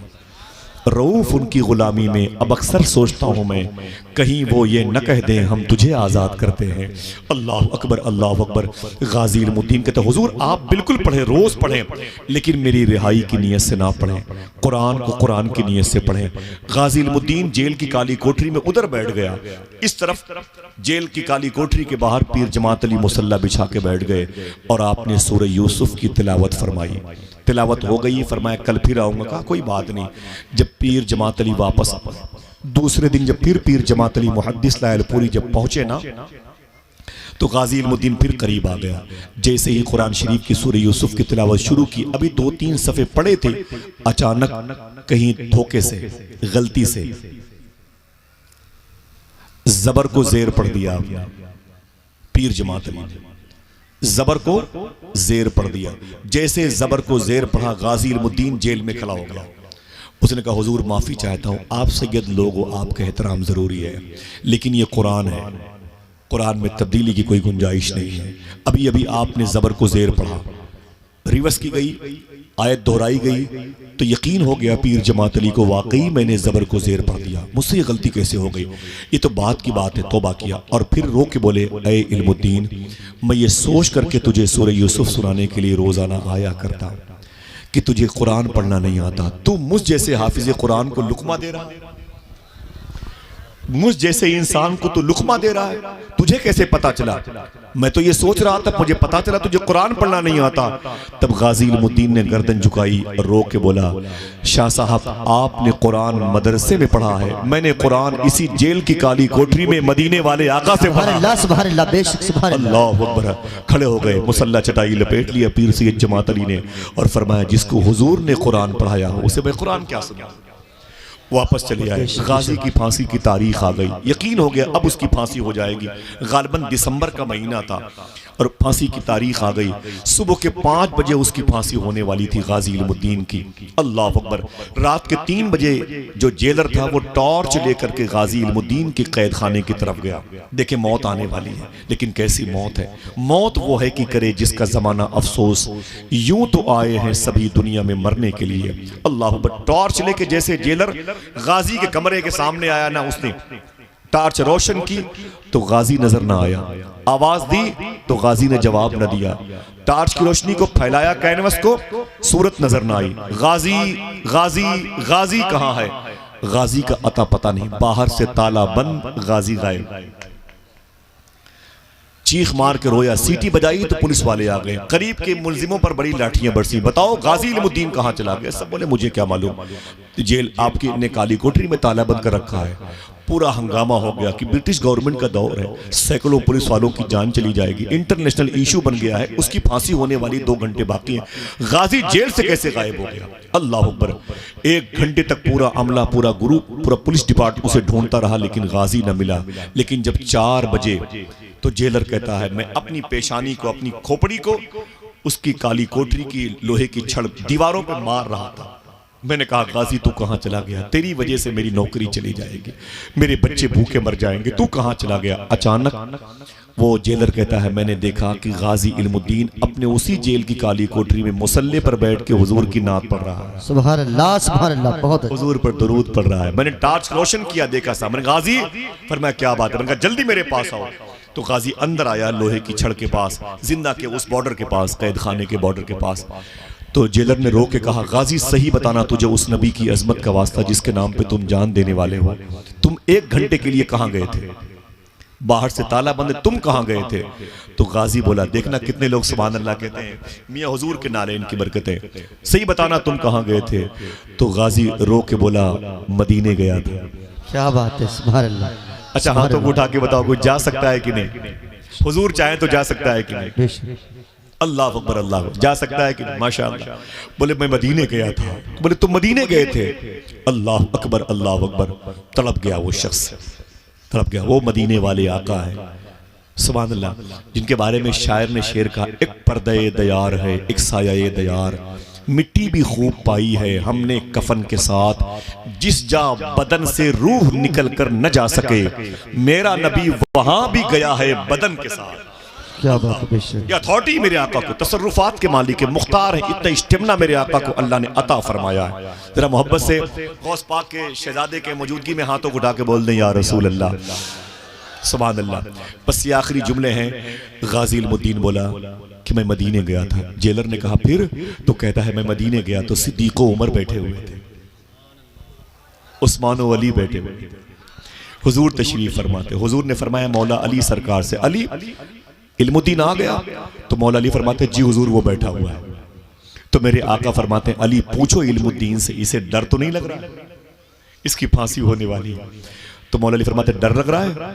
तो इल्मुद्दीन ने कहा कि हुजूर जब तक फांसी नहीं हुई है, 1 दिन 2 दिन के बाद आपकी ज़ियारत होती है, मेरी रूह मेरे जिस्म से निकलेगी तो हर वक्त आपकी ज़ियारत होगी, मैं उस लम्हे का इंतजार कर रहा हूँ। मेरे आका फरमाते अली इल्मुद्दीन से कह दो वापस चला जाए। सुनो मौत के वक्त फांसी के फंदे पे अपने हाथों से अपने गले में फंदा डालेगा ताकि दुनिया वालों को पता चल जाए कि हुजूर के आशिक मौत से नहीं, मौत हुजूर के आशिक से डरा करती है। क्या बात है, बेशक बेशक। क्या बात। मेरे आका ने एक जुमला कहा, अगर दिल गए तो सुभान अल्लाह कहते। मेरे आका फरमाते हैं अली गाजी इल्मुद्दीन से कह दो जाके तैयारी करे, तेरी फांसी के वक्त सिद्दीक़ उमर व अली भी आएंगे और आमीना का लाल भी आएगा। सुभान अल्लाह, नारे तकबीर, अल्लाह अकबर। नारे रिसालत। जब तेरी याद से दुनिया से गया है कोई, जान लेने को दुल्हन बन के क़ज़ाई। अल्लाह अकबर। गाजी इल्मुद्दीन कहते हैं मैं आ गया हूँ, हुजूर आने वाले हैं। नहलाया गया गाजी को, कफन के कपड़े जो मिलने वाले थे उससे पहले फांसी वाले कपड़े पहनाए गए और फिर उसके बाद गाजी को दूल्हा बनाया गया। गाजी कहता है जब मैं जेल की काली कोठरी से निकलने लगा तो जमीन को चूम रहा था, दरो दीवार को चूम रहा था। जेलर ने कहा गाजी ये क्या कर रहे हो? तो गाजी रो के बोला मुझे याद नहीं मैंने कितनी मरतबे हुजूर को इसी काली कोठरी में नाते सुनाई। सुभान अल्लाह, सुभान। एक एक जर्रे को संभाल करके रखना, इन जर्रों ने हुजूर की कदम का बोसा दिया है। जैसे इल्मुद्दीन बाहर निकला ना, एक पंजाबी पगड़ी बांधने वाला शख्स बाहर खड़ा रो रहा था। जैसे गाजी बाहर निकला उसने अपनी पगड़ी उतारी, गाजी के कदम पे रख के बोला ऐ गाजी जिस नबी से मिलने के लिए तू जा रहा है उसी नबी के कलमा पढ़ा के मुझे उनका गुलाम बनाते। सुभान अल्लाह, सुभान अल्लाह। गाजी ने उसे कलमा पढ़ाया, आगे बढ़ा। उस वक्त रात भर वो कैदी जो उस कैद खाने में थे रात भर सोए नहीं थे। सारे कैदी जेल की सलाखों के करीब आके बैठे हुए थे। गाजी इधर से गुजरेगा, आज सुबह को 4:30 पौने 5 बजे गाजी इधर से गुजरेगा। सारे कैदी रात भर सोए नहीं थे, जेल की सलाखों के करीब बैठे हुए थे, दरवाजे के करीब। जैसे गाजी उधर से गुजरा, जेल के दीगर कैदी कहते हैं गाजी ऐसे फांसी के फंदे की तरफ जा रहा था, लग रहा था कोई दूल्हा बारात लेके जा रहा है। क्या बात है बेशक। जब तेरी याद से दुनिया से गया है कोई, जान लेने को दुल्हन बन के कज़ा आई है। मालूम है क्या हुआ? गाजी इल्मुद्दीन जब आगे बढ़ा तो उसके कपड़े को दूसरे कैदी अपना हाथ अपनी जेल की सलाखों से निकाल करके उसे बोसा देते थे। क्या बात है बेशक। यूं हाथ निकाल के उसे चूमते थे और पूछते थे गाजी कहाँ जा रहा है, गाजी कहाँ जा रहा है, गाजी कहाँ जा रहा है। तो गाजी मुस्कुरा मुस्कुरा के बोलता था कि आमिना के लाल की ज़ियारत के लिए जा रहा हूँ, मैं मदीने जा रहा हूँ। तो कैदियों की आवाज़ मुश्तरका तौर पर बुलंद होती नजर आई कि मदीने वाले से मेरा सलाम कह देना, मदीने वाले से मेरा सलाम कह देना, तड़प रहा है तुम्हारा गुलाम कह देना। अभी 3 मिनट बाकी थे कि गाजी इल्मुद्दीन ने रस्सी उठाई अपने गले में डालने लगा। तो जज ने कहा गाजी अभी 3 मिनट बाकी हैं, अभी तुम्हारी फांसी का वक्त नहीं आया है। गाजी ने कहा जज साहब आप खामोश रहिए, तुम घड़ी देख रहे हो, मैं सामने आमिना के लाल को देख रहा हूं। सुभान अल्लाह सुभान अल्लाह बेशक। गर वक्त अजल सर तेरी चौखट पे धरा हो, जितनी हो कज़ा एक ही सजदे में अदा हो। मौत ऐसी होती, इनकी ये दास्तान इसके बाद की बड़ी प्यारी है। फिर किसी मौके पर वक्त की ज़्यादती के लिए मादरत चाहता हूँ, दुआ करो अल्लाह हम पे मौत का गलबा अता फरमाए, अल्लाह हम सबको सच बोलने और हलाल खाने की तौफीक अता फरमाए, ताकि हम मौत से न डरें बल्कि मौत की तैयारी करें, मौत के इंतज़ार में रहें। मौत ही तो है जो हमें उन दीवारों को गिरा करके हुजूर के चेहरे की ज़ियारत का शरफ अता करेगी इंशाअल्लाह। मैं मोहतरम हाजी नौशेर साहब क़िबला की मुबारक रूह की तस्कीन के लिए सैयदना शेख के नाम मुबारक की बरक़ात का वसीला पेश करता हूँ, और फ़ारूक भाई उनके तमाम बरादरान घर की मुबारक ख़वातीन सबको मुबारकबाद पेश करता हूँ। दुआ करो अल्लाह ताला उनके दर्जात में बुलंदी अता फ़रमाए, और जितने लोग यहाँ पर बैठे हैं, माँ बहनें बैठी हैं, अल्लाह सबको हुजूर सल्लल्लाहु अलैहि वसल्लम की नामूस पर, हुजूर की हुर्मत पर, हुजूर के तक़द्दुस पर अपनी जान कुर्बान करने वालों के फ़ैज़ व बरक़ात से माला माल फरमाए। ये जो ज़िक्र हुजूर की मजलिस अज़मत वालिदैन के नाम से, अल्लाह इसके सदक़े तुफ़ैल में जो बातें गौस पाक के शहज़ादे की ज़बान से जारी होने वाली हैं, इस इलाके की कब्रिस्तान के सारे मुर्दों को उसका फैज़ अल्लाह अता फरमा दे। आमीन कह दो हाथों को उठा करके। अब दरमियान से कोई एक शख्स लगाए नारा, एक नारा बुलंद करे, हाथों को उठा के जवाब दीजिए माशाअल्लाह माशाअल्लाह। मेरे भाई निज़ामत कर रहे हैं, वही निज़ामत करेंगे, लेकिन मैं गुजारिश करूंगा भाई क़ारी मुरसलीन साहब क़िबला से वो तशरीफ़ लाएं। आकिब रज़ा भाई मोहतरम फ़हीम अख्तर साहब से नाते समात करेंगे, उसके बाद आप ज़ियारत कर भी करते रहेंगे, खिताबत भी समात करते रहेंगे। मेरी नहीं करने, हम तो बैठे।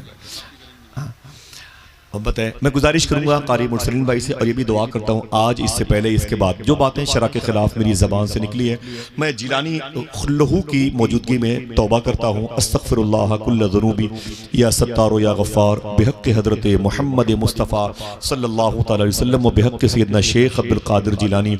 हाथों को उठा के बोलें लब्बैक या रसूल अल्लाह, ज़रा फिर से बोलें लब्बैक या गौसे आज़म।